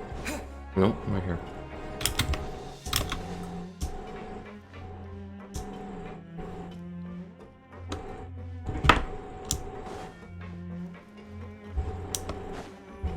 So, our powers are based off of Nouvelette's skills, but why? Your Grace? What are you doing in the infirmary at a time like this? Oh no, you didn't injure yourself, did you? Not yet, unfortunately for you. But thank you for your concern, Siegeween. Then you must be here for those two. Allow me to introduce you. This is the infirmary, and Siegeween here is the Fortress of Meripede's head nurse. Hello, new faces. They call me the head nurse, but I actually handle all the nurse-related work all by myself down here. Since you seem to have some rare downtime with no patients, perhaps you could find the time to join us for dinner? Oh, then these two must be some important convicts. Sure, I'll join the welcome party. Thank you. Your presence will be the pièce de résistance for today's tour. Oh, so the tour part is over now? I believe I've already covered the primary aspects of life here in the fortress. As for your work, there'll be someone else to guide you through the details. Is there anything else? I seldom conduct tours, so why don't you just ask if you have any questions? Well, this is our first time here. Paimon's not sure what to ask. Then let's head back to the coupon cafeteria. Maybe a meal will help you think up some questions. You should at least try to be excited. Our free meals are actually pretty good here.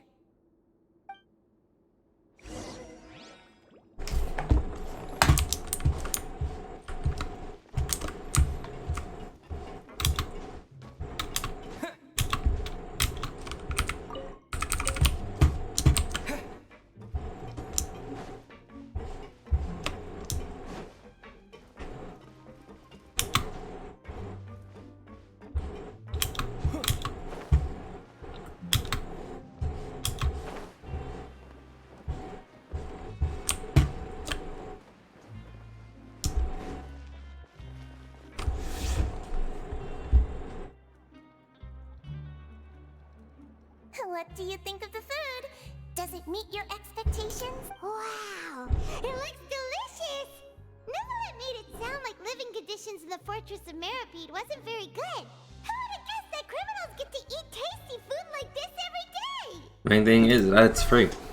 Isn't that the meal box that only super lucky people manage to draw?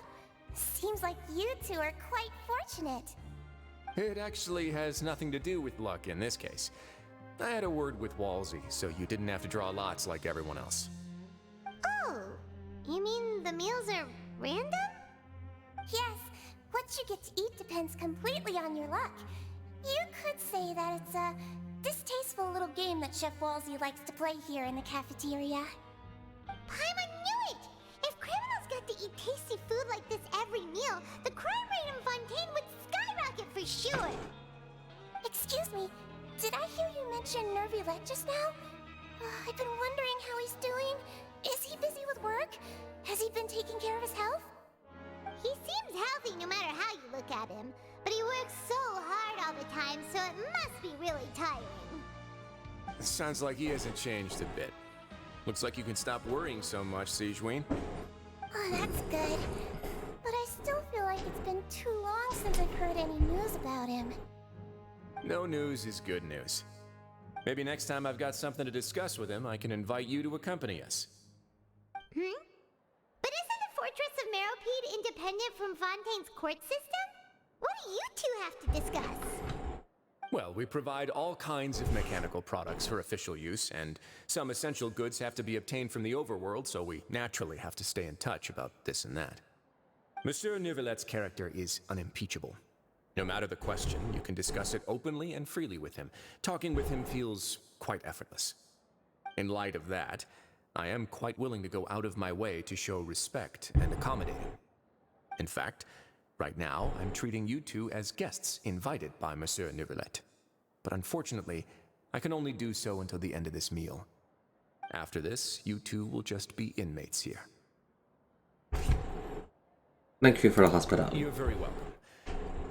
Well, your new life awaits. Grab yourself a welfare meal. Alrighty.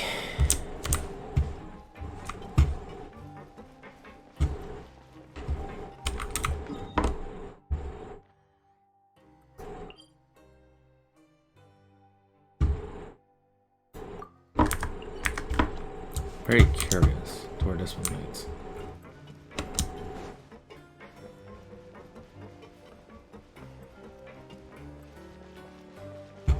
Saying it's right here, but probably the story will lead me there.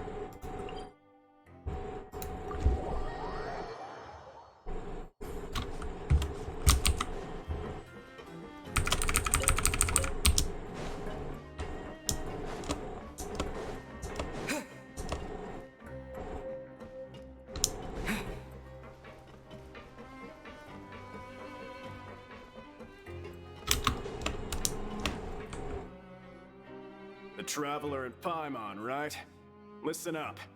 As new inmates, the only thing you need to worry about is what to do and when to do it. Don't make any extra trouble for yourself. Your bunks are right over there. Follow me.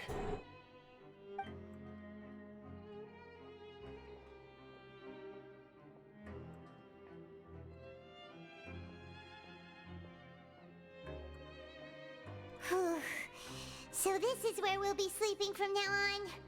Oh, Paimon can't believe this! The days of staying home and reading detective stories are like a dream now. By the way, Traveler, we saw a lot of things worth investigating just now. Even though the Duke didn't say it too directly, judging from what he said at the end, it seems that he was only welcoming because we know Nervulette. We are criminals, and Paimon did eat that cake. But we're actually here to help Nervulette. Is it possible that he knows we're here on a mission? Or is Paimon overthinking things? It's very possible he probably knows more than he's letting on. Yeah, Paimon thinks so too. He probably knew why we came here from the very beginning and intentionally wanted to send us a message. Maybe something like, "Hey, I have my eyes on you, so don't try anything funny." We're already here after all. Yeah, you're right. It's not like we can go back to Nervulette empty-handed and say, "The Duke looks scary, so we gave up." And besides, the Duke said that he was willing to go out of his way to show respect for Nervulette, right? So, we at least need to try. But Paimon hasn't gotten a clue where we should start our investigation. There was one other important thing. You mean? Lenny's presence here. That's what Paimon was thinking too.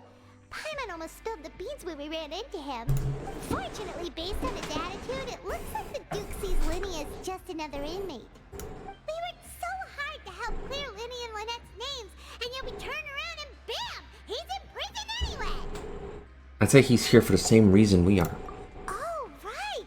Lenny and Lynette are from the House of the Hearth. They work for the Knave, so they could be here to investigate too! And look, there's something over there. Huh? Oh, it's a card! Paimon didn't notice it earlier. It looks like a magician's prop. Lenny must have left it here. He's in prison and still doing his little tricks, huh? Let Paimon have a look. It was nice to bump into you again. Let's catch up in the production zone tomorrow. What in the world? It's written like he's greeting a buddy on the street. Paimon thought he'd write something important. There's proof he's up to something. If you say so, we can ask him what's going on tomorrow. Let's get some rest now.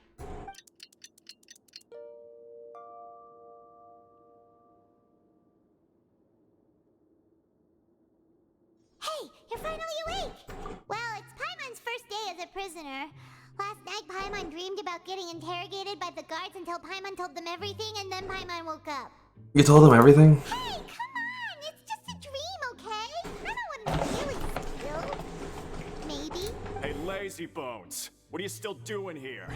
If you don't want to starve, then get yourselves over to the production zone. Sorry! We're going right away!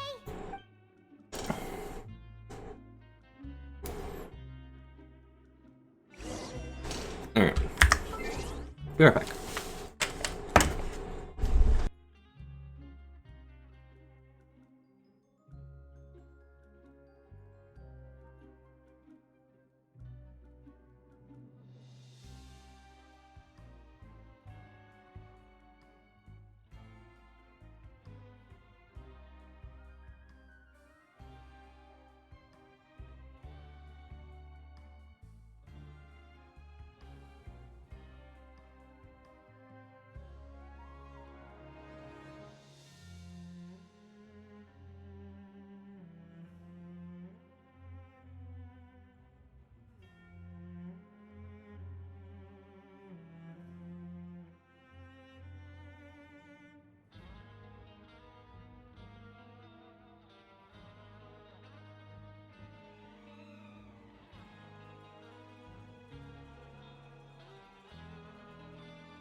Ah, you must be the catch of the day.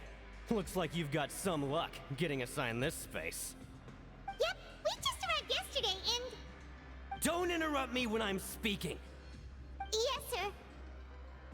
Listen carefully to my instructions. I don't want any mishaps. Every machine here is worth more than the both of you. Working around these machines can be very dangerous. Do your job well, and you can eat in the cafeteria after your shift. Get sloppy, and you dine in the infirmary. Anyway, the Fortress of Meropide doesn't want to lose a single one of its machines. And it also doesn't want to waste the production potential of any inmate. You got that? Got it! Your job is to use the machine over there to process widgets. Watch carefully, and make sure you step on the pedal at the right time. If the machine gets jammed, then give it a little maintenance with your fist. Here, take this. Bring me the processed widgets, and I'll give you some credit coupons in exchange.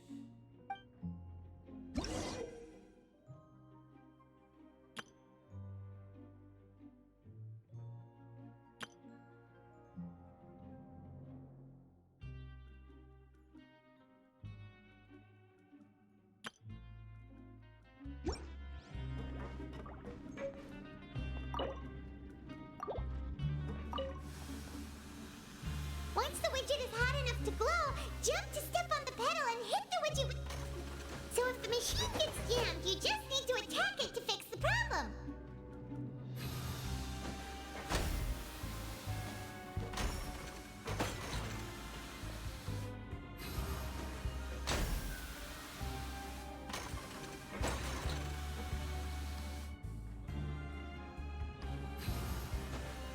Okay, you got this! Great! Now we can report back to the foreman and give him the... Huh. This one is tolerable. Though since the processing is done by machine, the product is all pretty much the same anyway. Alright, I'll pass you for now. And we'll count up how many credit coupons you've earned.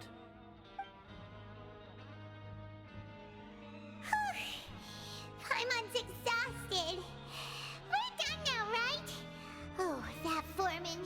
He's so scary that Paimon couldn't even speak. Ugh. Even though Paimon's starving and wants to head straight to the coupon cafeteria, we still need to meet Lenny first, right? He probably just finished up his work, too. He should be around here somewhere.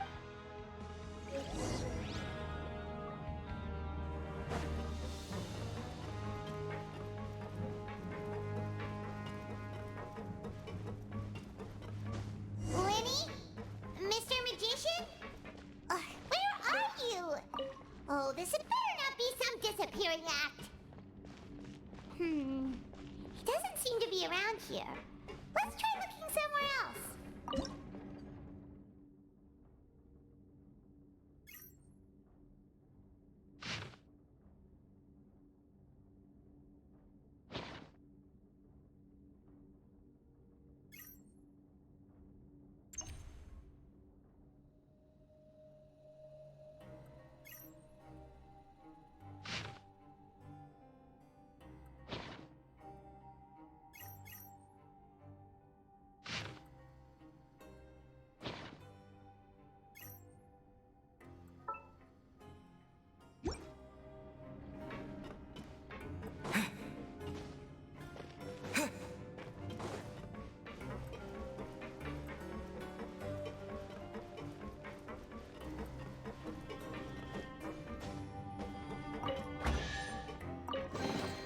I'll keep this close.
here. Oh, you scared Paimon! How did you appear out of nowhere like that? Oh, you scare so easily now? Is there something worrying you these days? You little... The only thing we're worried about was trying to find you. Sorry. Come over here and keep it down.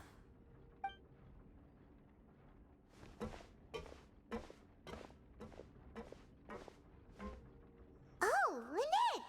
You're here too! You two really are inseparable. That's right. My brother simply can't stand to be away from me. It's not just Lynette. Fremine is also here. Do you still remember him? Oh, you mean that diver from the House of the Hearth, right? Pyro remembers seeing him in the Court of Fontaine before. Now hurry up and tell us, how did you end up as criminals this time? We fought so hard at court to prove you were innocent, but now it looks like our incredible court battle was for nothing! Sadly, even the teeniest of things can land you in prison these days. I put together a street performance and used the popularity we gained from the Opera House incident to attract a big crowd. And then? Next, I invited several audience members to participate in the show. And then, with the entire audience watching, their wallet suddenly disappeared. My brother was charged with theft, and I was charged as his accomplice, having assisted him in his crime. It really isn't that bad. The missing wallets are all in the leftmost drawer of the Maison Gardiennage's big filing cabinet. We just need to see how long it takes to discover them. Yep, we should be released then. In terms of the magic trick itself, I think the performance went perfectly. Leave it to Lenny to magic himself into prison.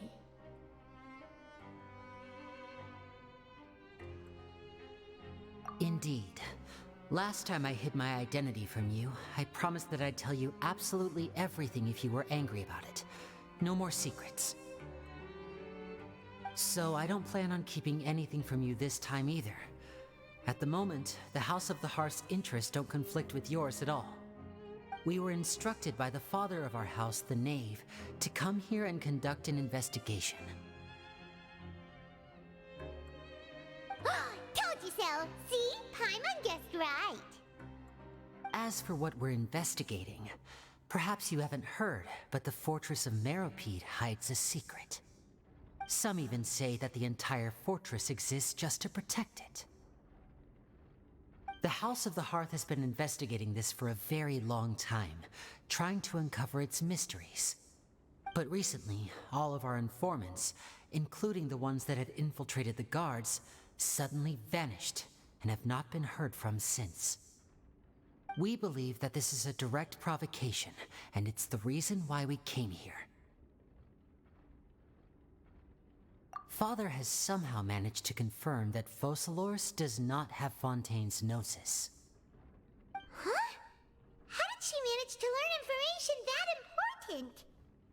Father has her ways. Many of them are beyond our imagination, and we've never had the chance to see her at work. But we trust her conclusions.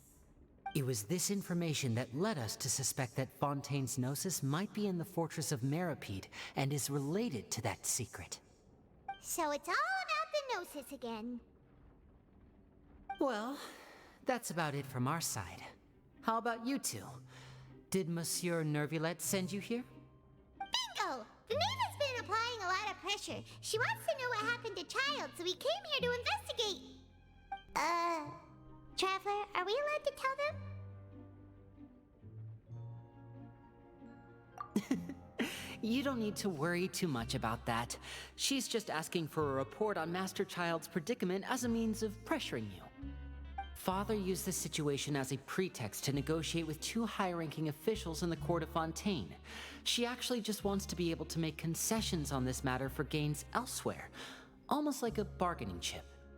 Sometimes you need an excuse to do things you otherwise couldn't. And a harbinger is more valuable than you might imagine. Of course, it's not a complete farce. If we do manage to find out what happened to Master Child 2, then diplomatic relations with Fontaine could improve, and Snezhnaya might even be able to adjust its stance a bit. Is it just Paimon, or does it feel like we're the only ones who actually care about Child's situation? The relationship between the Harbingers must be as bad as ever. I wouldn't go that far. Father just has different standards than we do when it comes to what can be sacrificed for an advantage. By the way, I have a suggestion. Why don't we team up? Even though we have different objectives, we're both here to investigate the fortress of Meropide. It would be more efficient for us to work together. As you know, the House of the Hearth has many reasons to seek the Gnosis, but our highest priority remains resolving the prophesized crisis. You can trust us on that.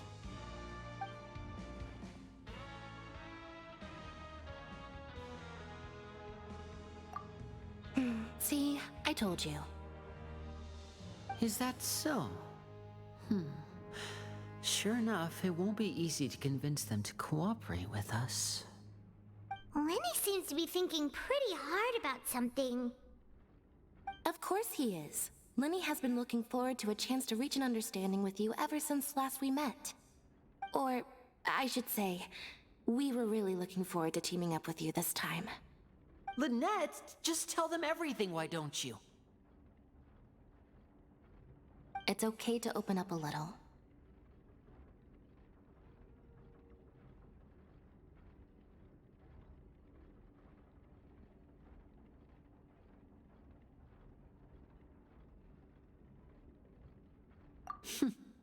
Very prudent of you, and consistent with your behavior since we first met. That's reasonable enough, and I agreed to cooperate on these terms as well.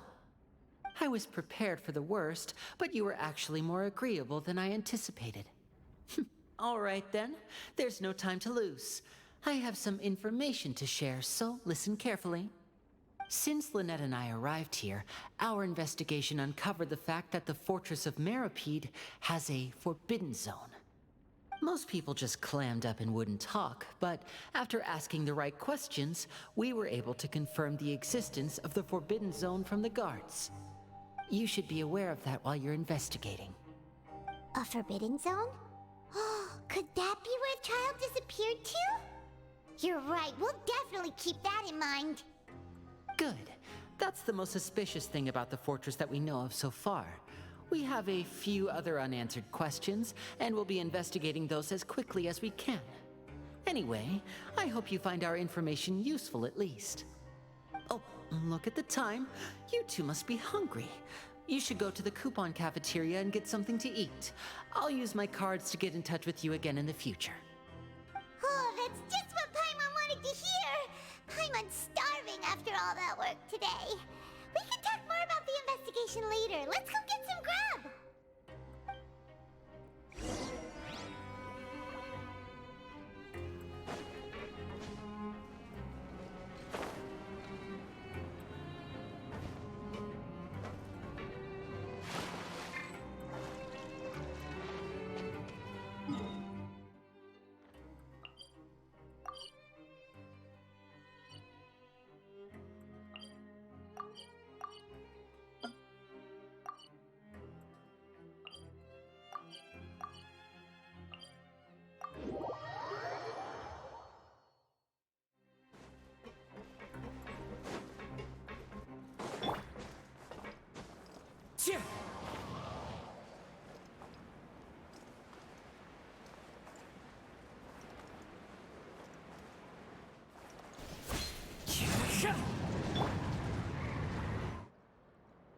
Oh, he wasn't kidding. Today's meal is nowhere near as good as last time. Oh, who knows how long it'll be until we're lucky enough to get that super tasty meal again.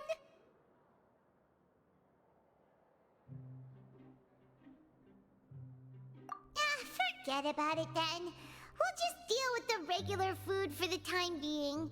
Let's just get out of here as soon as possible. But life here doesn't seem all that bad. Other than the foreman being kinda mean and the work being pretty tiring. You think so, mate? If I had a coupon for every fish who said that. Seems you fishies still haven't learned your lessons from your life up on the surface. If you take things at face value, then by the time you reach a dead end, you won't even know how you ended up on that road in the first place. I like your attitude. I can, let you in on a little something. Everyone's been telling you to just follow the rules and not cause any trouble for yourself. Am I right? But what they don't tell you is that the rules aren't exactly what they pretend to be. The rules for being a prisoner. The truth is, this place has a lot of hidden rules. Huh? Hidden rules? What do you mean? Not everyone knows about those rules, but whether you know them or not, once you break one, you might encounter something even worse than death. Really? Oh, now you're really scaring poor Paimon. Don't joke around like that! That's advice for us, old timer? Of course. And I'd say that just disappearing would be one of the better outcomes. Oh, you mean that if there really are hidden rules, then Child's disappearance might have something to do with that? In that case, would you tell us some hidden rules? We definitely want to avoid breaking them.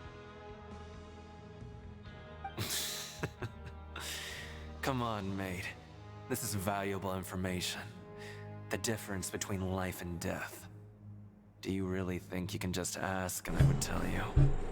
Paimon understands, but we don't have many credit coupons yet. Yeah, I know. Not like I'm going anywhere. Just come talk to me after you've saved enough. Moreover, you're new fish, freshly caught, and completely out of your element. What'd be the point in even telling you anything before you've gotten a handle on your new lives? Come and find me once you've been here longer. I'm usually around the rag and bone shop. Just call me V-Doc. Bye-bye now.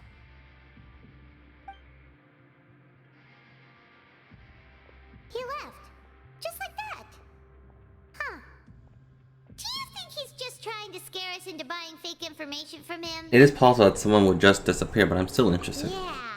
It might be a good place to start in our investigation. Hidden rules, huh? But, like he said, we don't have any coupons, and we're still not familiar with this place. Oh, there's nothing we can do about it now. Ah, we were so busy talking, we almost forgot to eat. Even if it's not the best, it's probably better while it's warm. Come on, dig in before it gets...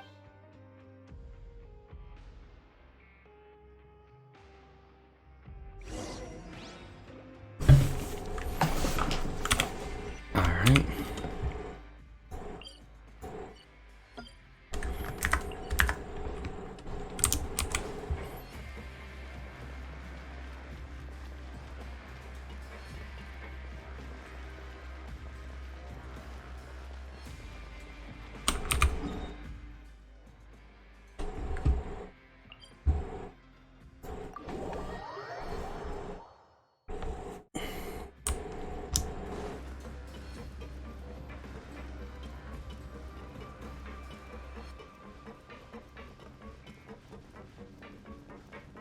I'm surprised they didn't put like another waypoint up here for like the third floor.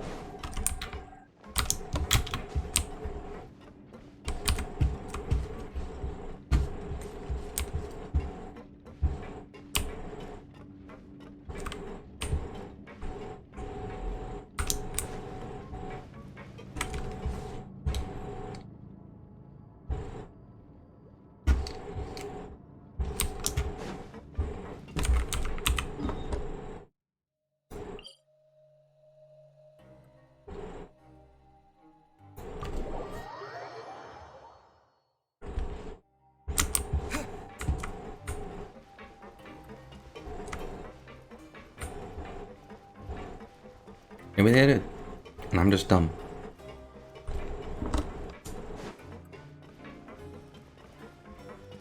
Probably that one. I still gotta get used to the whole map interface now. So Paimon just confirmed with the guards that our shift is set for every morning, and we're free to do whatever we want all afternoon. But it seems like most of the other inmates choose to continue working through the afternoon to earn more credit coupons. Oh, and they also said that you can use coupons to skip work in the morning and free up your time. They weren't kidding. Credit coupons really can't be used to do anything here. Paimon's so tired. And we'll need to wake up and go to work in the morning. Without any credit coupons, it's not like we can really do anything else. Nighty-night, Traveler. Paimon hopes we can keep making progress on our investigation tomorrow.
Are you awake, Traveler? What's wrong? You seem to have something on your mind. Did you dream about something last night? Is that even possible? Unless it wasn't an ordinary dream? So this is one of Traveler's abilities, where Child's vision! So you had it with you this whole time?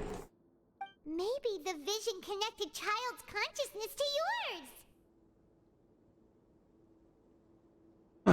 maybe this is, yeah, like I said, this is one of his abilities, or one of his latent abilities, where depending on the vision that we have, we can see other characters' memories.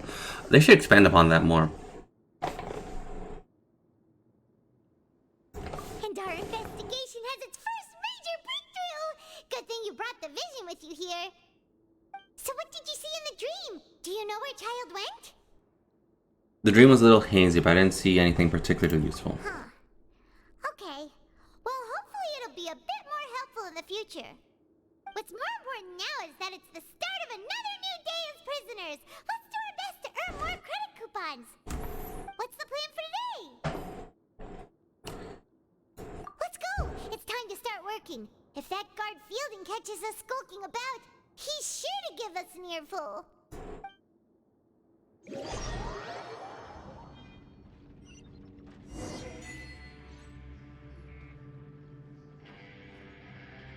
Look who decided to show up. Get your butts in gear and get to work. Time's a-wasting. Good, here you go. Remember to give me the widget once you've finished processing it.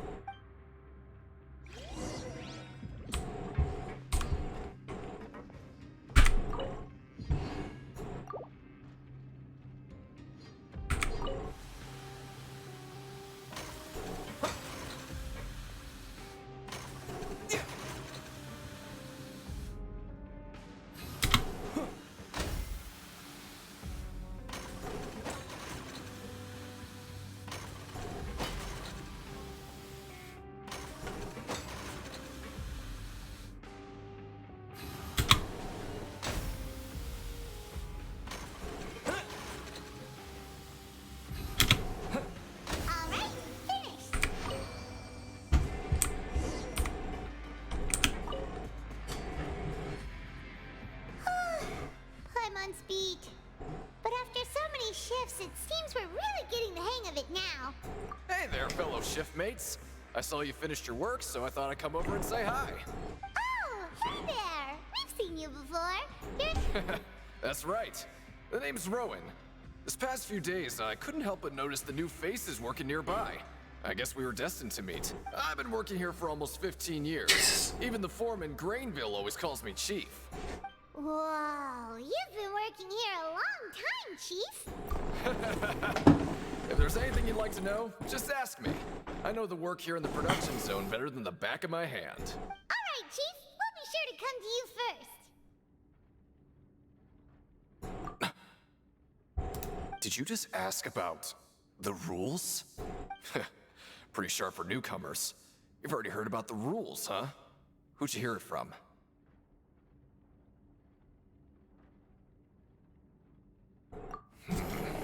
Alright. Seeing as I'm the one who came over here, you're already calling me Chief. I guess I can tell you a little. Yay. Truth is, you two keep working like this, you might be putting yourselves in danger. Huh? Wait, there's even a rule about that? What would have happened if you never told us about this? Well, it's usually not that easy to break one on accident. The conditions of the hidden rules are usually pretty specific. But once you do break one, bad things happen.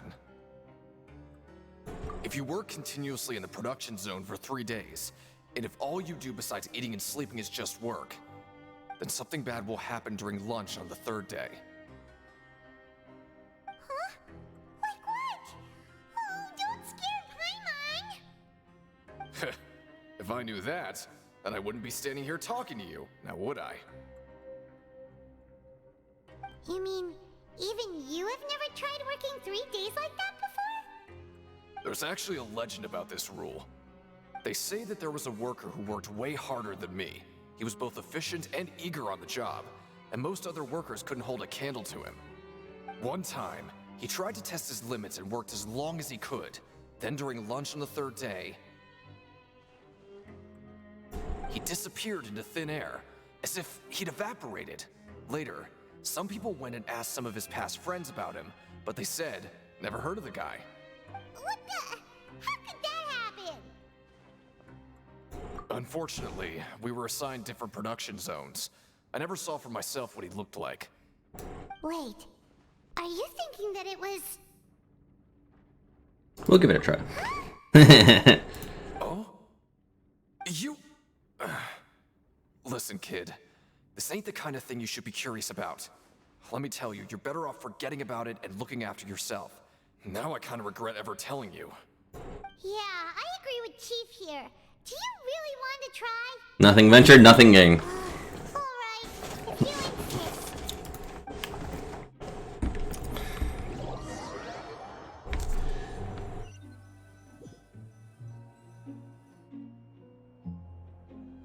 Whoa! Isn't this the super lucky meal? Looks like hard work really does get rewarded. Paimon's gonna take her time and savor every bite. What would you like to do this afternoon?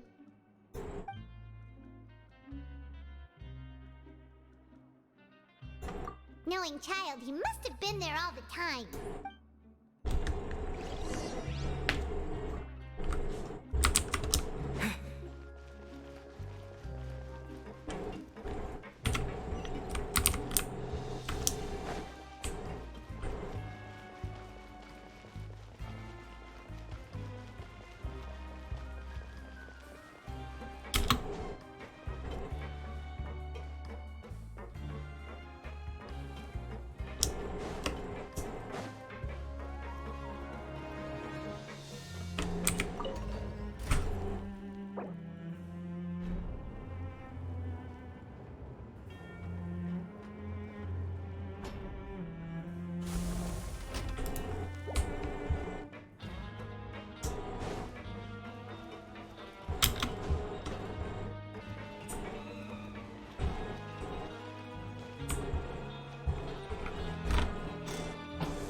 Oh, you must be the Traveler, huh?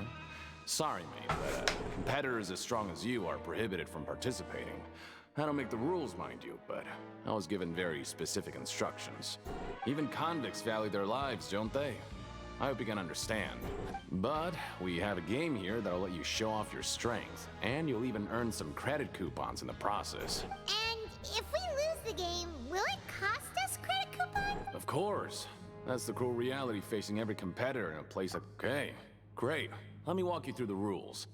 The targets in front of you will pop up one after another. You'll need to hit the targets in the same order that they popped up. If you can complete a few rounds in a row with no mistakes, then you'll win credit coupons. But the second you mess up the order, you'll lose. Game over. The game costs 300 credit coupons to have it go. So, you up for it? Thanks for your patronage, mate.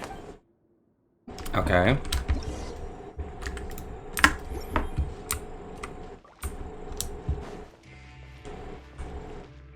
Okay, do your best to hit the targets, just like Colin said.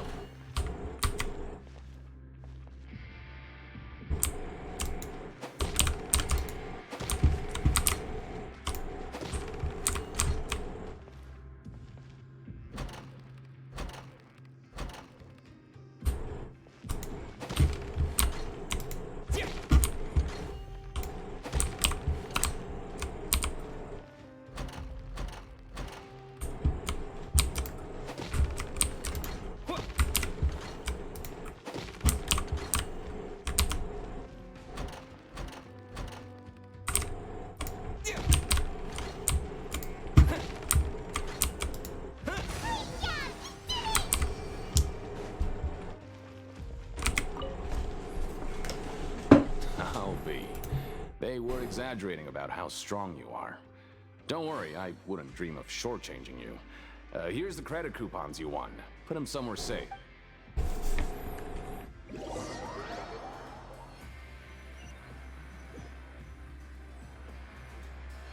Aw, looks like we won't get a chance to sleep in as long as we're here.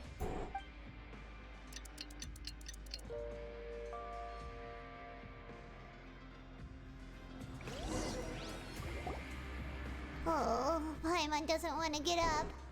Paimon, what do you have planned for...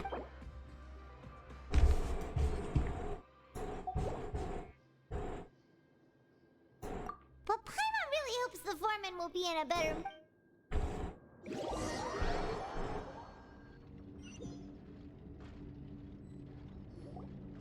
Look who decided to show up. Get your butts in gear and get to work. Time's a-wasting. Oh? What's with suddenly wanting to work so hard? You need coupons that badly? Sure. Let's just say we really want to test our limits.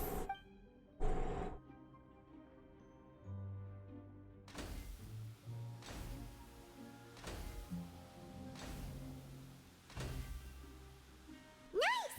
We did well today. Let's keep it up!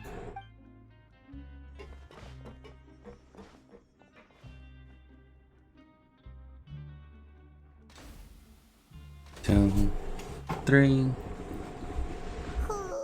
Paimon's had it. Who knew that processing these widgets would be so tiring?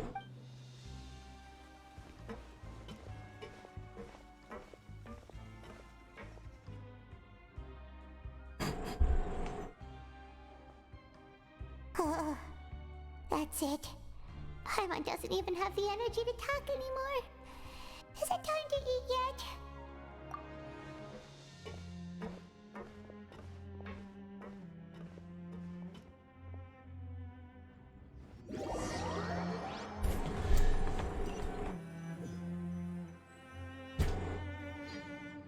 Oh, Paimon's exhausted. It's just work, work, and more work. Paimon's little body can't handle this much longer. Wait a sec. Now that Paimon thinks about it, haven't we been working non-stop for 3 days now? And now it's lunchtime. You just realizing that now? Oh, Paimon feels a shiver going down her spine. What's going to happen?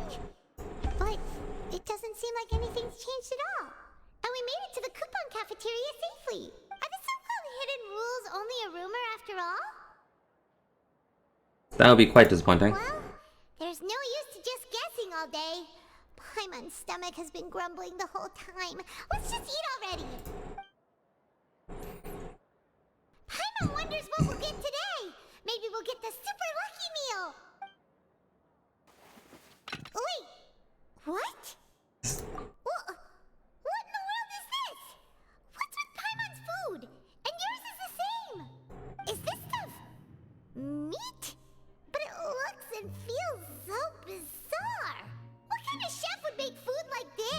something wrong with this mate. What do you think is going on? Is this the bad thing that Rowan was talking about? Someone went missing before, and now our meals have the strange meat. No, stop right there. Paimon gets what you mean, just don't say it. Hey, isn't that Woolsey over there? He must have made the food, right? So let's just ask him about the food and be done with it. Hey, Woolsey, have a moment? What is it? I'm about to go report the numbers for today's free meal, so you'd better make it quick. It's about the meat in our meals.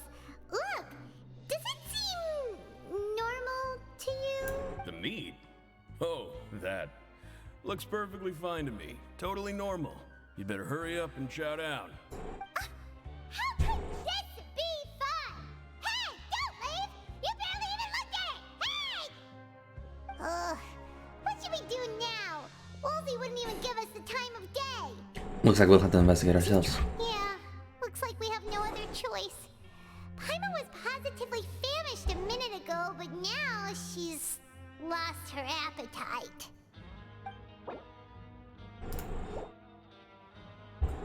What would you like to do this afternoon?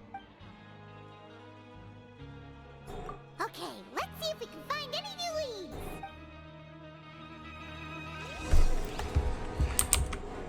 Alrighty.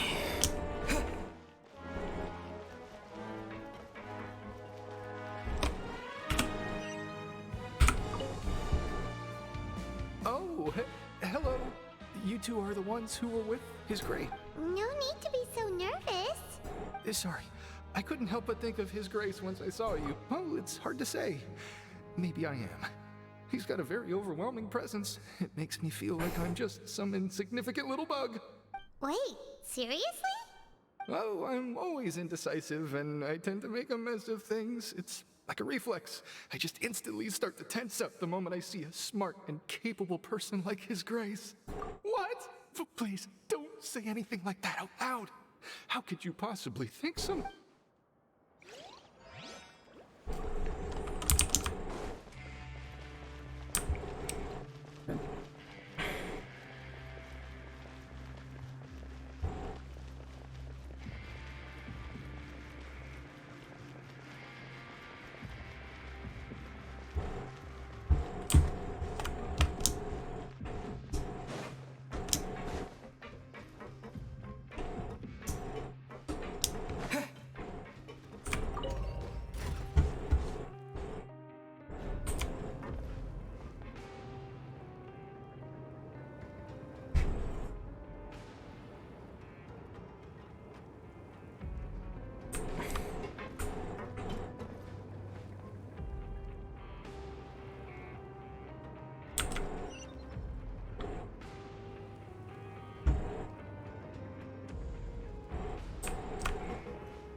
Siegewing?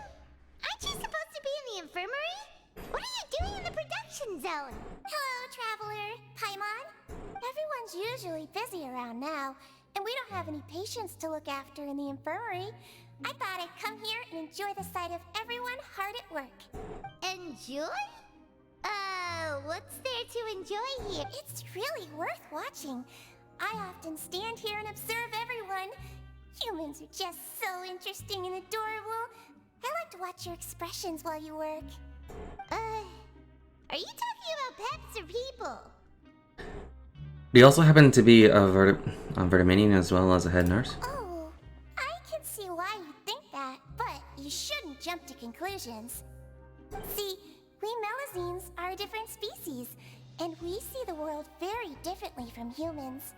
It's very easy for me to observe everyone's condition. All it takes is one look, and I can tell which workers are exhausted. Wait, Melazines can see that? Huh. That does sound useful for being a nurse. Yes, running around tending to everyone's health is very fulfilling. But I'd much prefer if you're all happy and free from exhaustion and pain in the first place. Take care of your body, and make sure you eat well. Always rest when you're tired from work and don't push yourself too hard. We'll definitely take care of ourselves. Thanks for the reminder.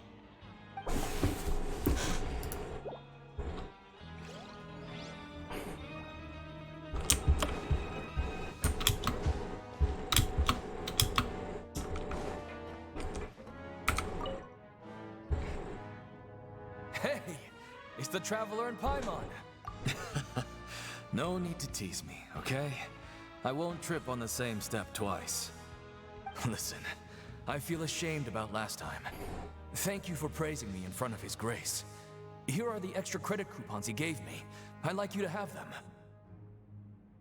Huh? No, we couldn't take them.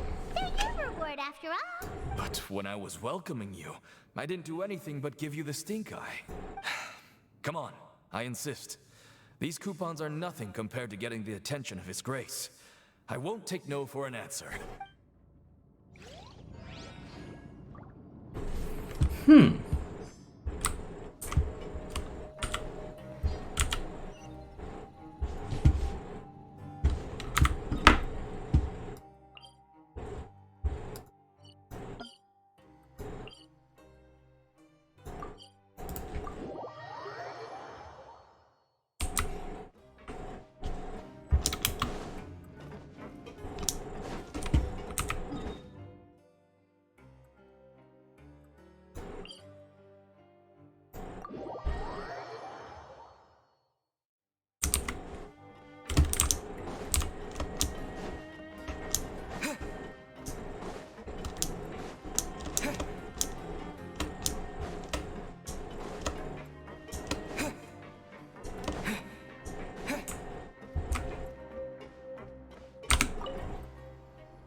Rowan? What are you doing here, Chief? I was injured a bit just now. Nothing major, I think I just pulled something. Little mishaps like this are unavoidable at work, you know? Huh. Paimon wouldn't have thought someone as experienced as the Chief would still get hurt on the job. I just knew you would say that.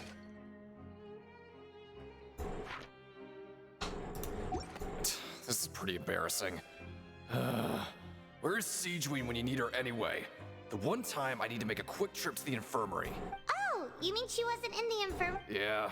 The rumors say that there's never anybody in the infirmary in the half hour before lunch, and nobody knows where Siegeween gets off to.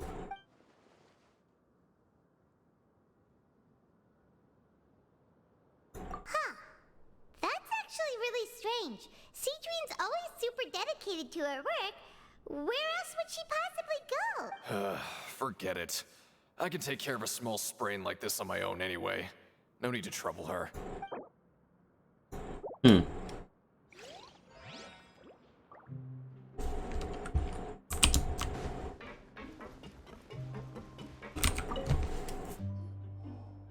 Oh, wonderful.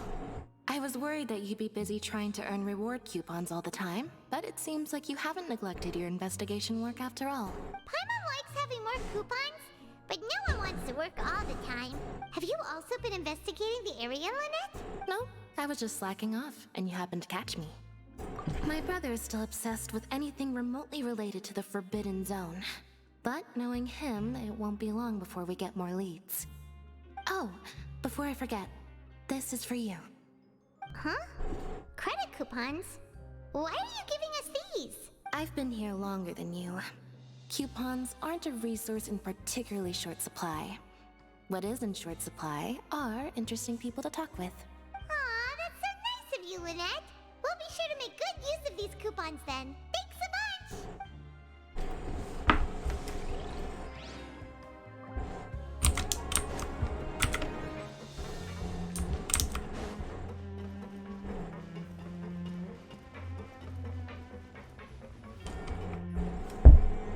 Hey, look! There's something here! Looks like a research notebook. That suspicious guy peeking into the infirmary just now. Are they a fan of Siegeween? He must have dropped this. Let Paimon read it real quick. The Melusine perceive the world very differently from humans. There are significant deviations. As a a result, their sense of aesthetics and beauty is also very different from that of humans. This must be taken into consideration when giving gifts. Ooh, this all sounds pretty serious. He sure did his homework. We should thank him for the As intel. for the notebook, let's take it.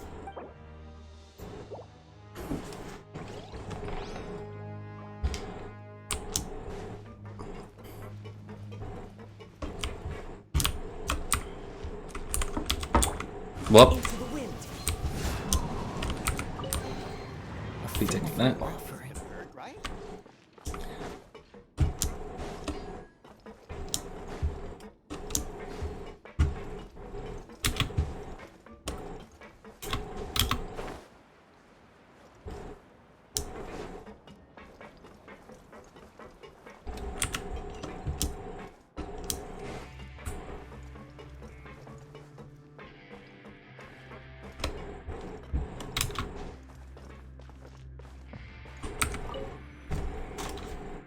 Oh, you want to stop investigating and go rest? Okay, you should rest up. We'll be back at it tomorrow.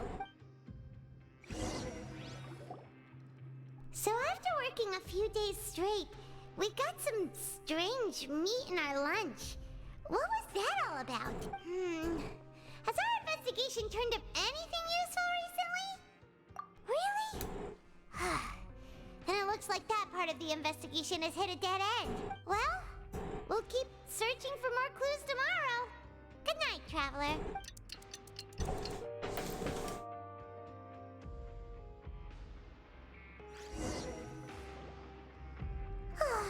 The dawn of a new day. Paimon feels like we're getting used to life as convicts. Is that a good thing or a bad thing? What do you have planned for us?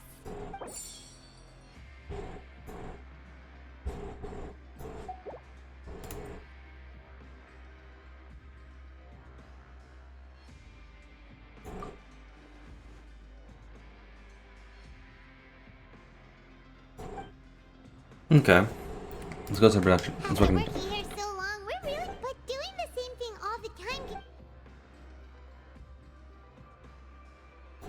Yeah, it's good to kick back and relax once in a while.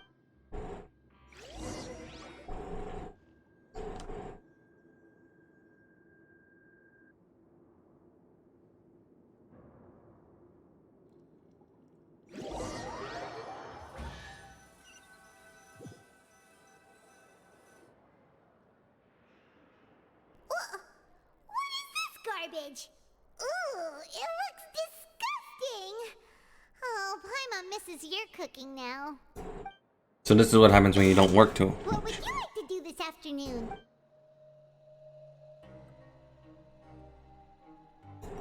Sure! If we're not going to work, then let's kill some time at the pancration ring.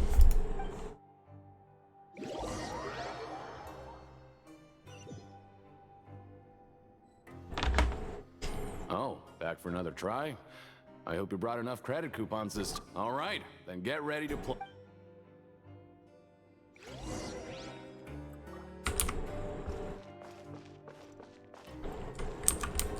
Okay, do your best to hit the targets, just like Colin said.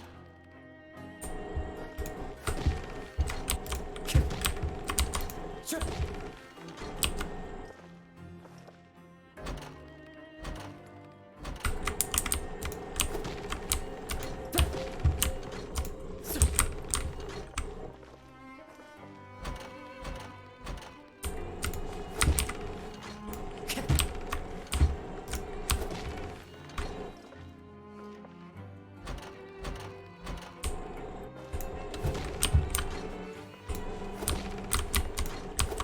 Oh fuck.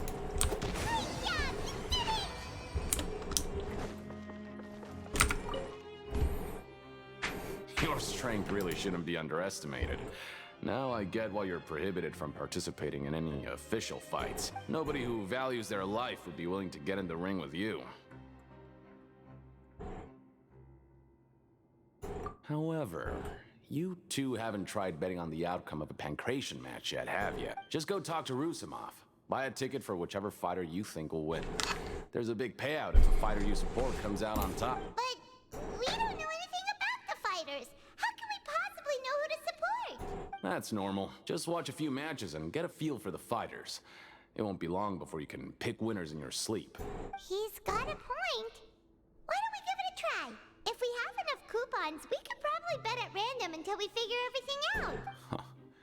Bet at random, huh? Well, how should I put it? It's not like you can't do that, but I'd advise you to give it some more thought first. Huh? We shouldn't get too carried away.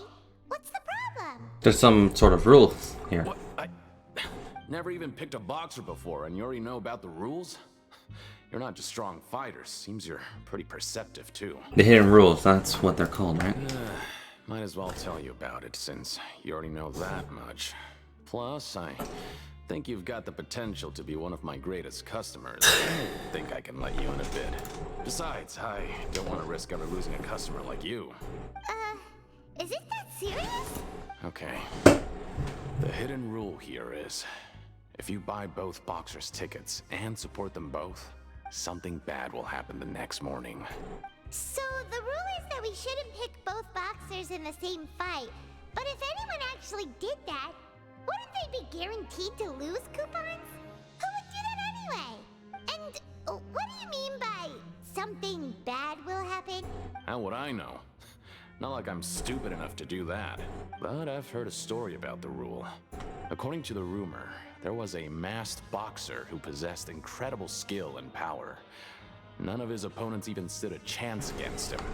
However, in the final match, the organizers told him to take off his mask. He refused and never showed up to the fight. And after that, he was never seen again.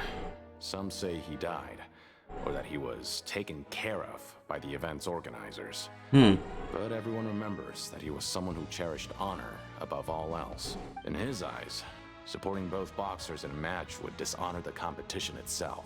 So you mean it's like a curse? He'll take vengeance on anyone who does that? Have you seen what he looks like? No, he was always wearing a mask, like he was intentionally trying to hide his identity. I don't even know anything about his past. Traveler, do you think that boxer was... We'll give it a try. Huh? We will? You're not serious, are you? Look, here I was just trying to be nice and warn you, yet here you are trying to break it on purpose? Yes. Yeah, it sounds pretty scary to Paimon. Nothing ventured, nothing gained. Seems you've made up your mind. Just be sure to protect Paimon, okay? Betting on both fighters will set you back about 3,000 credit coupons. If you have enough, then go ahead and give it a try. Just don't come running back to me if something happens. We woke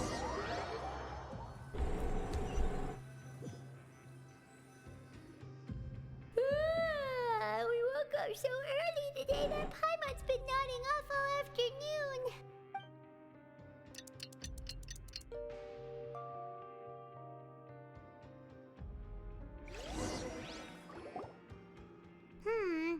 Maybe we can make some progress in our investigation today. What do you have planned for...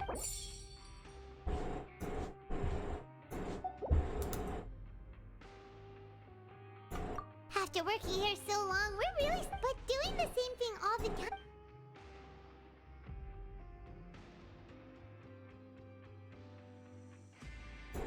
Yeah, it's good to kick...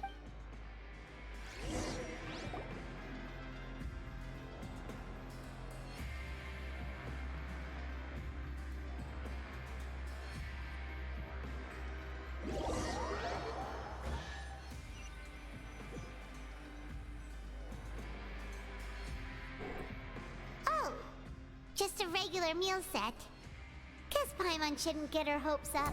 What would you like to do this afternoon? Knowing child, he must have been there all the time.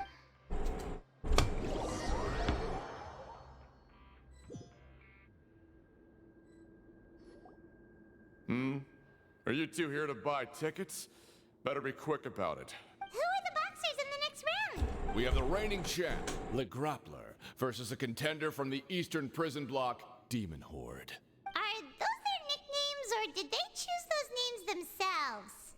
either way, super weird. Since you're new around here, I'll help you out and give you a little suggestion. Even though the Grappler is the crowd favorite, Demon Horde is a first-class dark horse with incredible potential. Anyway, for this match, I recommend that you... We'll buy tickets for both fighters. Huh? For both fighters? I can tell you're new to this, but I didn't think you were completely clueless. Maybe you don't quite understand the rules, no? Let me try to explain again for you, more clearly. Oh, no need. We're aware that we're going to lose coupons. Alright then, if you're absolutely sure. Remember, no refunds once you buy the tickets. Yeah, we got it. Just shut up and take our coupons.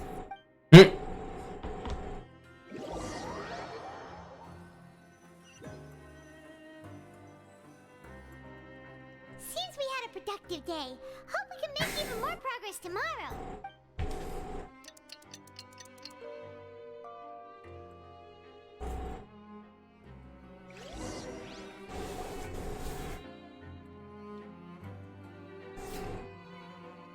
Hey, Traveler, Paimon.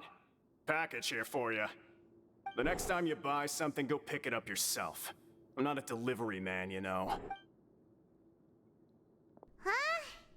A package? For us? Did you buy something, Traveler? Paimon's not quite awake yet, so why don't you go take a look? I didn't buy anything. Oh, right! Yesterday we broke the hidden rule and bought tickets for both boxers. Oh, maybe this package is the bad thing that Colin said would happen. Huh? Paimon suddenly feels wide awake. Wait, maybe let Paimon go hide somewhere first. Just call Paimon after you open... Hey, wait! Paimon's still here! Don't open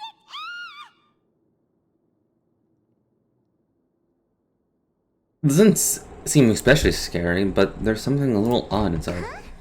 What is it? Are you okay? Let Paimon take a peek too. Oh, it's just a small bottle. But the color of the liquid inside looks so wrong. Almost like... The rumor has that the box went missing. And the liquid in the bottle obviously looks like blood. Alright, that's enough of that. No need to say it out loud. Paimon already knows what you're trying to say. Wanna give it a taste? No way! Get that stuff away from Paimon! Seems we'll need to investigate. Paimon thinks we shouldn't open the bottle until we figured out what's going on. Just trust Paimon on this one, okay?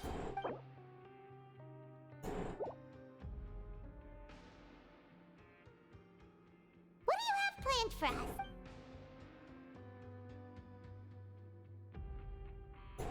Though it feels nice to slack up. We are running low on coupons.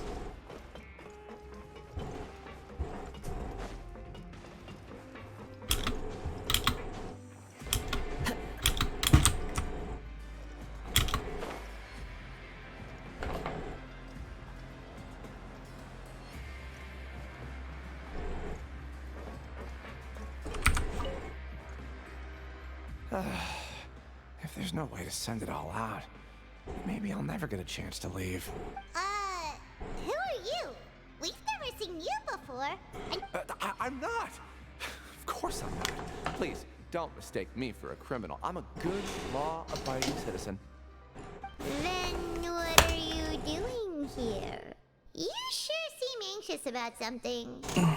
I'm a promoter for Fontico, and I'm usually responsible for promoting our drink products.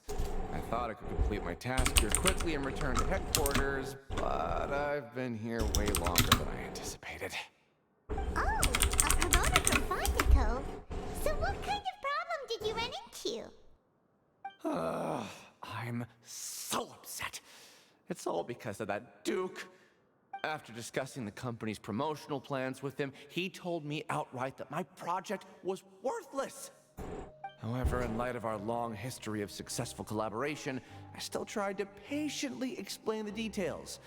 However, to my surprise, he just cut me off while I was speaking.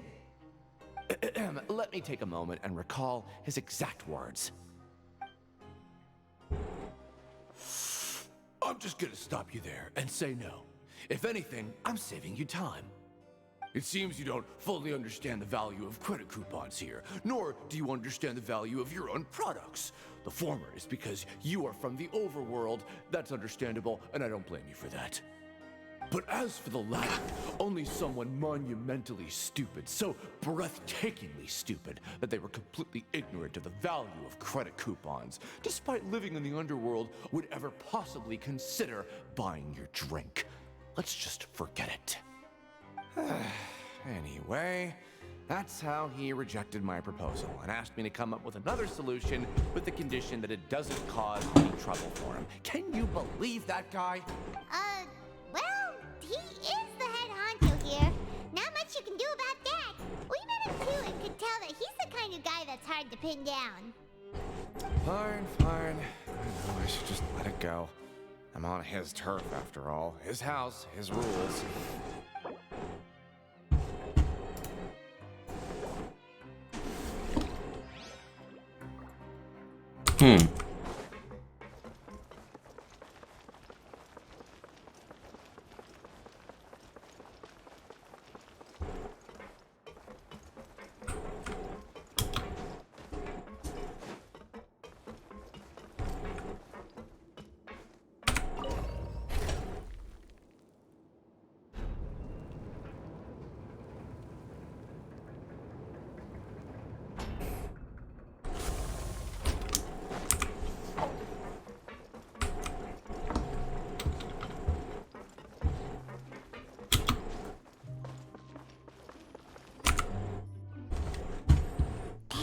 What are these papers scattered all over the ground?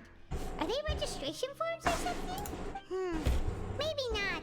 Every page has the Fontico symbol on it. Maybe it's some flyers from the company. Okay. But if someone catches us, they could accuse us of trying to steal the company's secrets, couldn't they? Oh, you're right. Guess there's nothing to worry about then. Let's come and have a look here. Without assistance from the Fontaine Research Institute, development of the new product has been slow, and some researchers on the project have voiced concerns. We have no choice but to let the new product undergo the first phase of promotional trials without a designated name or packaging. We will adjust the direction of future development according to feedback. We have decided to only conduct closed, small-scale trials for the time being. Sure doesn't seem like anything unusual. The company is just trying to develop some new products besides Fanta. But it sounds like things aren't going well at all. Let's put these papers back where we found them and make it look like nobody went through them. Okay, good.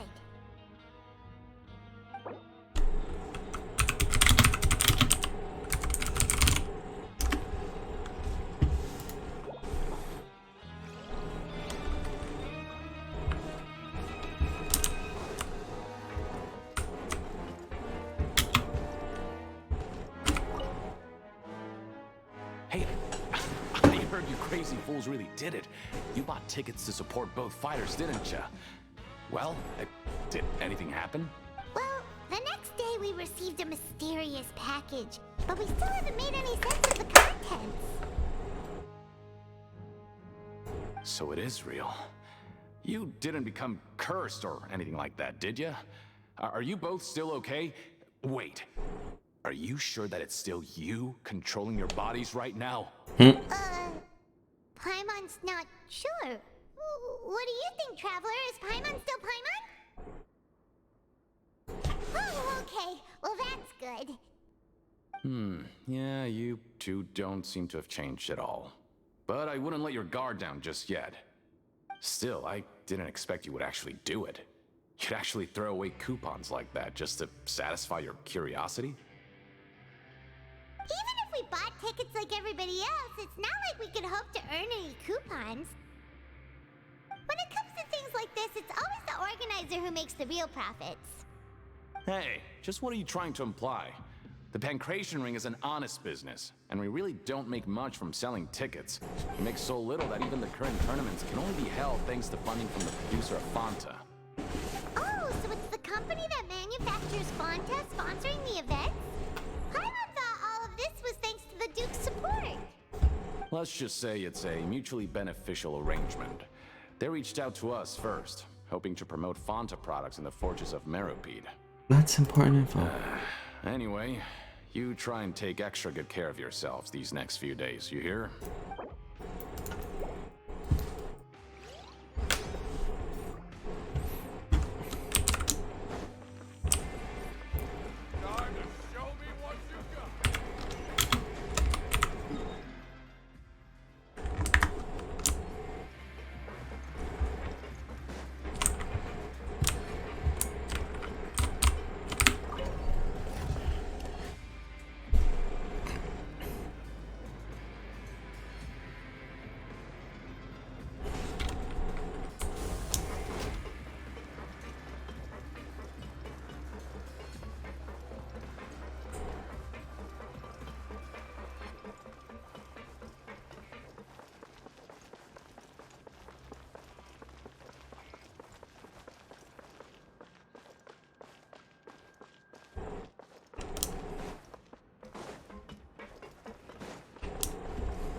We ended up here without even thinking about it.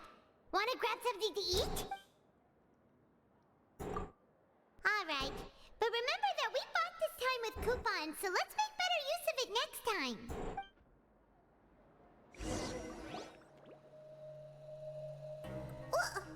What is this garbage? Ooh, it looks disgusting! What would you like to do this afternoon? After working here so long, we're real but doing the same thing all... Yeah!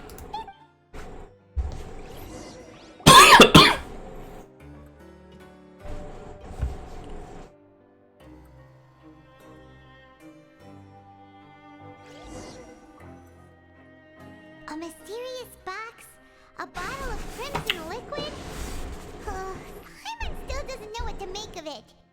Do you have any ideas, Traveler? Really? Then it looks like that part of the investigation led us nowhere. Well, maybe we'll have better luck tomorrow. Good night, Traveler.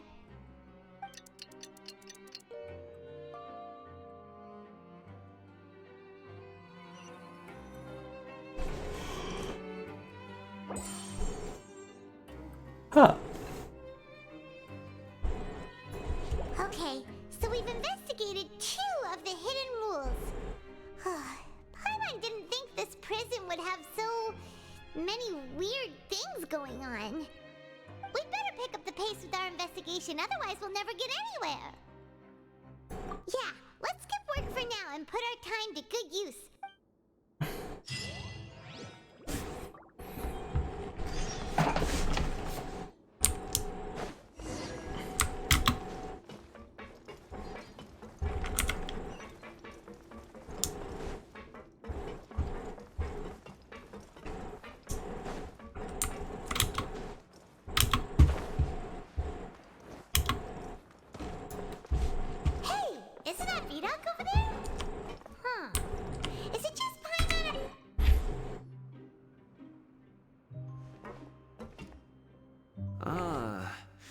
Seeing you at this time must mean you've already saved up a lot of credit coupons.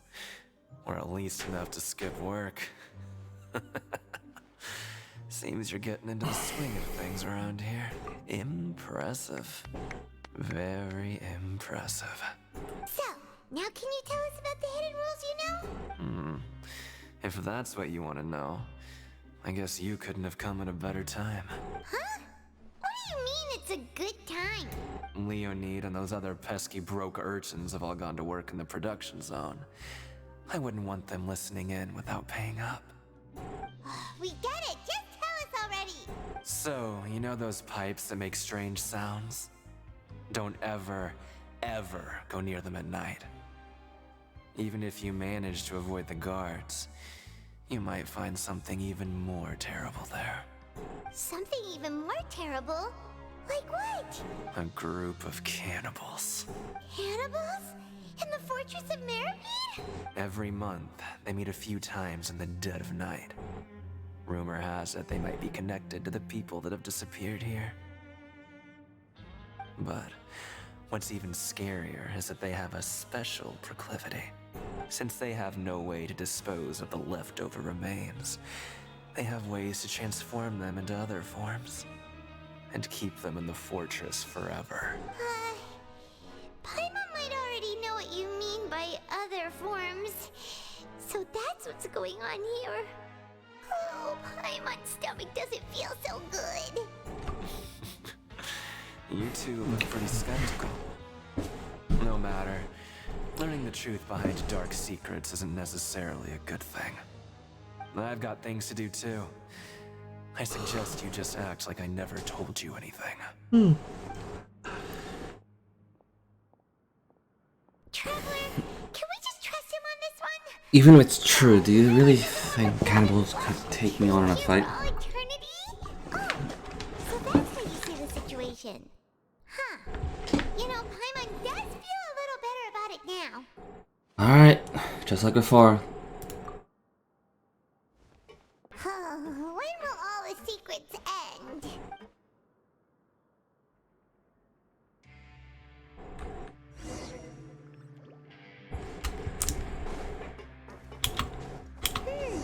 Vito isn't here. But the guys who... Just stay away from me.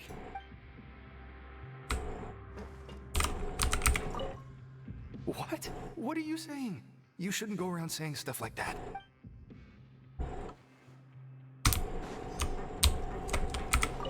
What are you talking about? Listen, you should keep your nose out of other people's business. Their attitude sure is suspicious. Like they're trying to avoid us. Pretty obvious they're hiding something. But if they're being so obvious about acting weirdly, do you think they might just be trying to lure us in? Oh, this is all getting way too creepy for Paimon. Let's push it from a different angle. So you mean we still need to investigate some more? Okay, if you say so.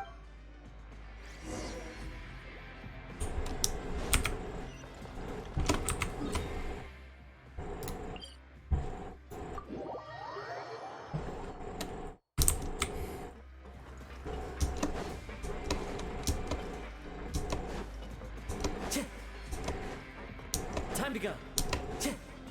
Time to go.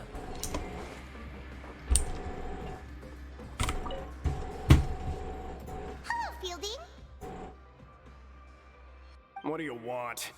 Criminals like you ought to be working right now. Catch my drift. We just want to ask you a simple question. Have you ever discovered anything odd during your nighttime patrols? Why are you asking about something like that? Whatever happens at night isn't your concern. All you need to worry about is getting enough sleep. Right!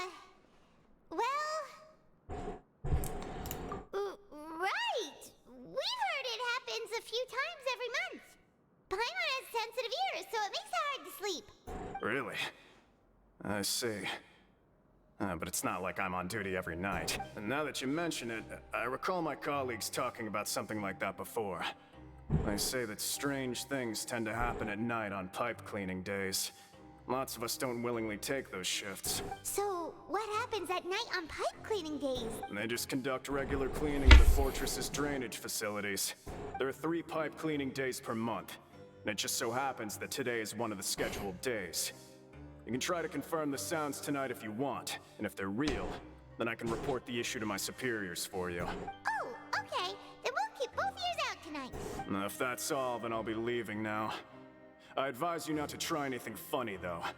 Even if I'm not on duty tonight, someone will still be watching you. Don't worry, we don't want any time added to our sentences. Oh, he left. So what do you think about the pipe cleaning days he mentioned? Those might be days when the cannibals are active. Right, both are a possibility. But Fielding did say that tonight is a cleaning night. No reason not to find the truth out for ourselves. I knew you would say that. Alright, sounds like we'll be up all night tonight then. Paimon just hopes the guards don't catch us.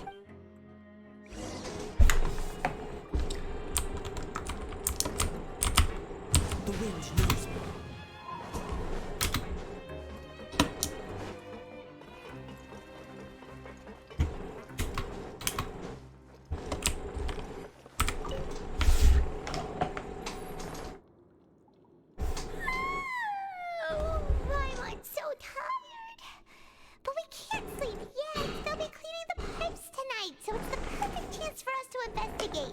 We must wait until everyone has fallen asleep. Whatever. Just be sure to wake Paimon if she dozes off. Paimon's worried something might happen if you go alone. Huh? Traveler? Did you fall asleep already?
Traveler, come on, wake up! Oh, it looked like you were just peacefully sleeping to Paimon. Well, what did you see this time? Really? So we're finally starting to figure out what actually happened! But what about the cannibals? How do you explain them? Okay, well it's about time for us to get moving. Just be careful to avoid the patrolling car. We're doing the stealth mission again.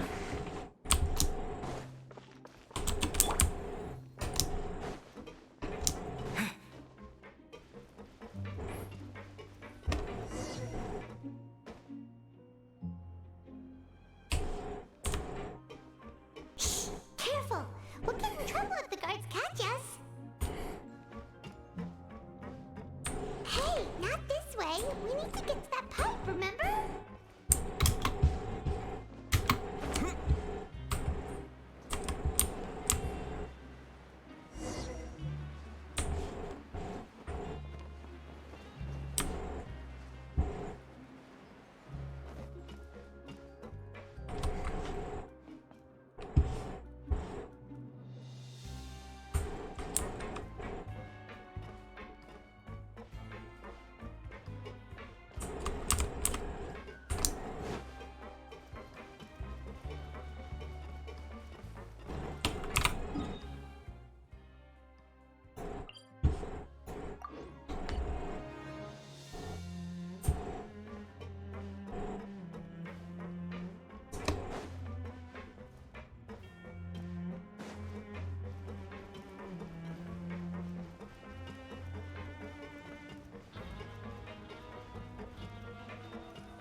Careful! We'll get in trouble if the guards catch us.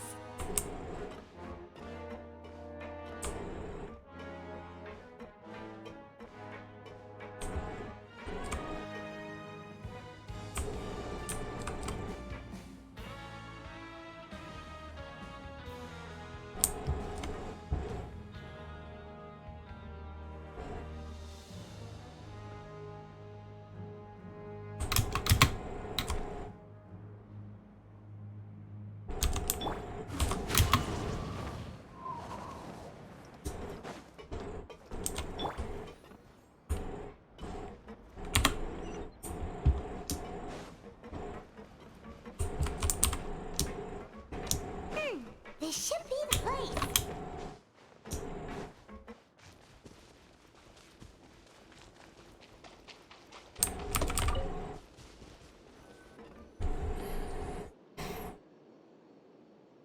What? I know you. You were the ones we saw. Grandpa? You've got guts showing up here. You know who we are, right? You'd better leave now. Ain't nobody coming here to save you.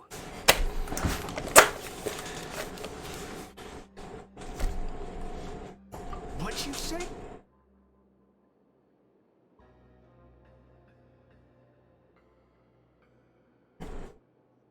Yeah, so what if they were? If you push us, we can make those rumors a reality at any time. Hey, what's the point of all those rumors anyway? What exactly are you trying to do? I don't have to tell you anything. If you turn around, go back to the dormitories and act like you never saw anything, then I'll pretend that you never showed up here. Yeah, scram. Nothing worth seeing here.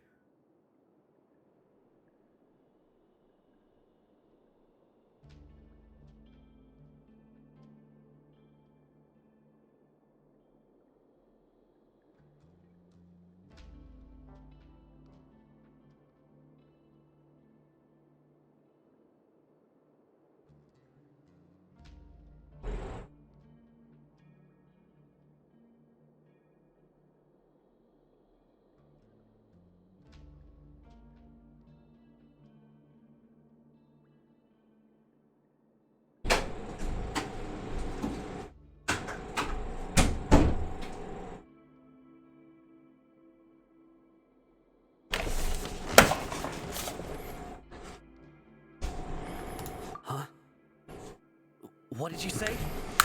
Isn't that exactly what Boss said when he left? Hey, do you know our boss?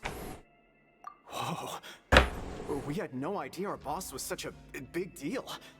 He always kept his identity a secret. Did he have you come here to find us? Oh, so your child's crew here? Seems like he had no problem fitting in. We came here to learn what happened to him. We're the only ones who heard him say those words when he left that night. So unless he somehow told you those exact same words after that... All right. I guess that's proof enough for me. I believe you. Wow, those dreams of yours sure come in handy.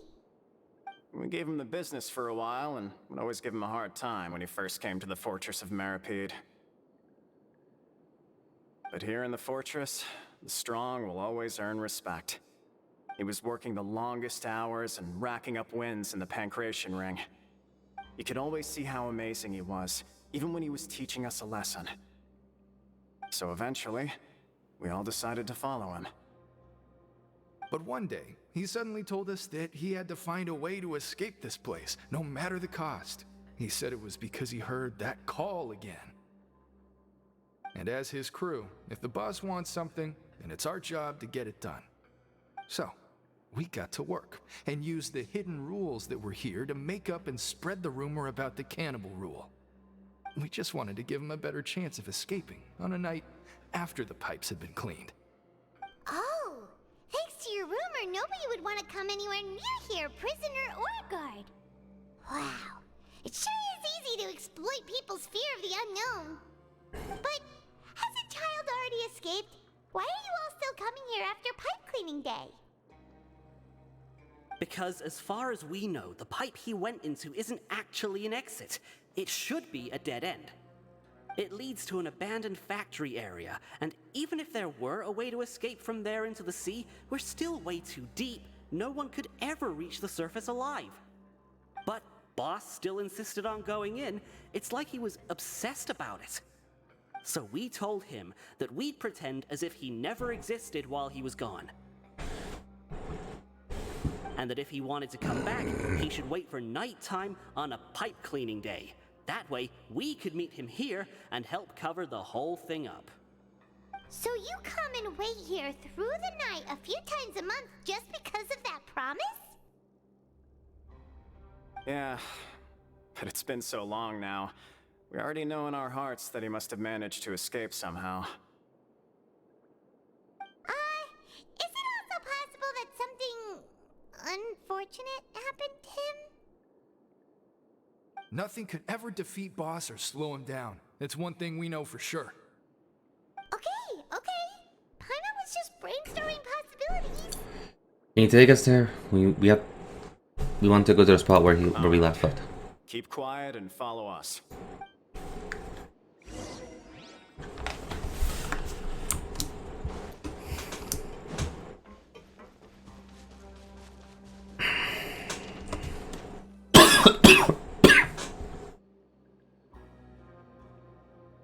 The way up from here has been sealed off. It's impossible to get through. Boss left by going down from here. It wasn't full of water at the time. Later, we came back hoping to have a look. That's when we found out it had been completely flooded. It's impossible to navigate unless you're an extremely skilled diver. Do you think Child got trapped by the water? Not likely. We all know that Boss was an incredible swimmer. Really? Then have him come investigate, pronto. Just be sure to tell us if you get any news about Boss. It's getting late. We should leave before the guards come this way. Yeah, we learned a lot about what happened to Child here. Let's get going!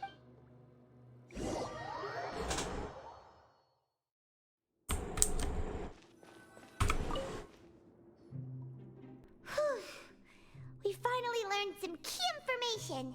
Seems all of our investigative work has finally started to pay off. When you said you knew a diver, you were talking about Fremine, right? If we ask Linny, he'll definitely have Fremine help us. Ugh. Why is Child like this?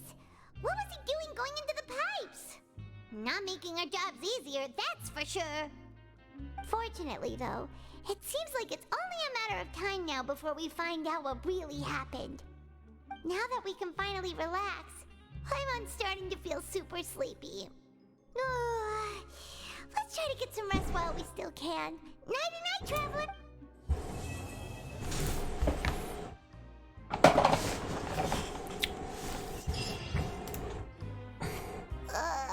It's morning already? Paimon still needs more sleep.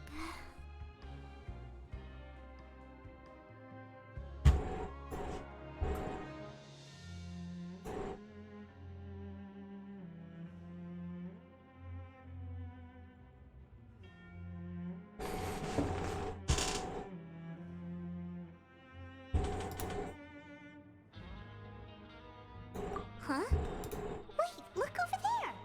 Isn't that? It's one of Linny's cards! Let Paimon see what's written on it! Maybe you haven't heard, but today is the monthly free day. Everyone has the day off today, which makes it the perfect time to do some investigating. It's been a while since we last talked. Have you been making any progress lately? Let's meet at our usual spot in the factory area before lunchtime. I have new information. Ooh, today's our lucky day. We have the day off. From the sound of it, Lenny's been making progress with his investigation. Wonder what he's discovered. We still have some time before we meet up. Let's talk with the people here for a bit more before we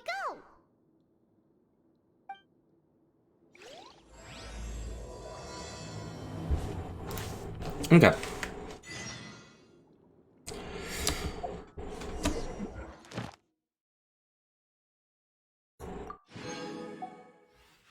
So,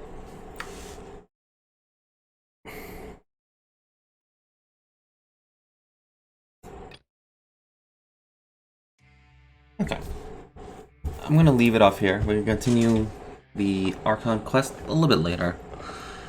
I need to rest a little bit. Anyway, for now, cheers.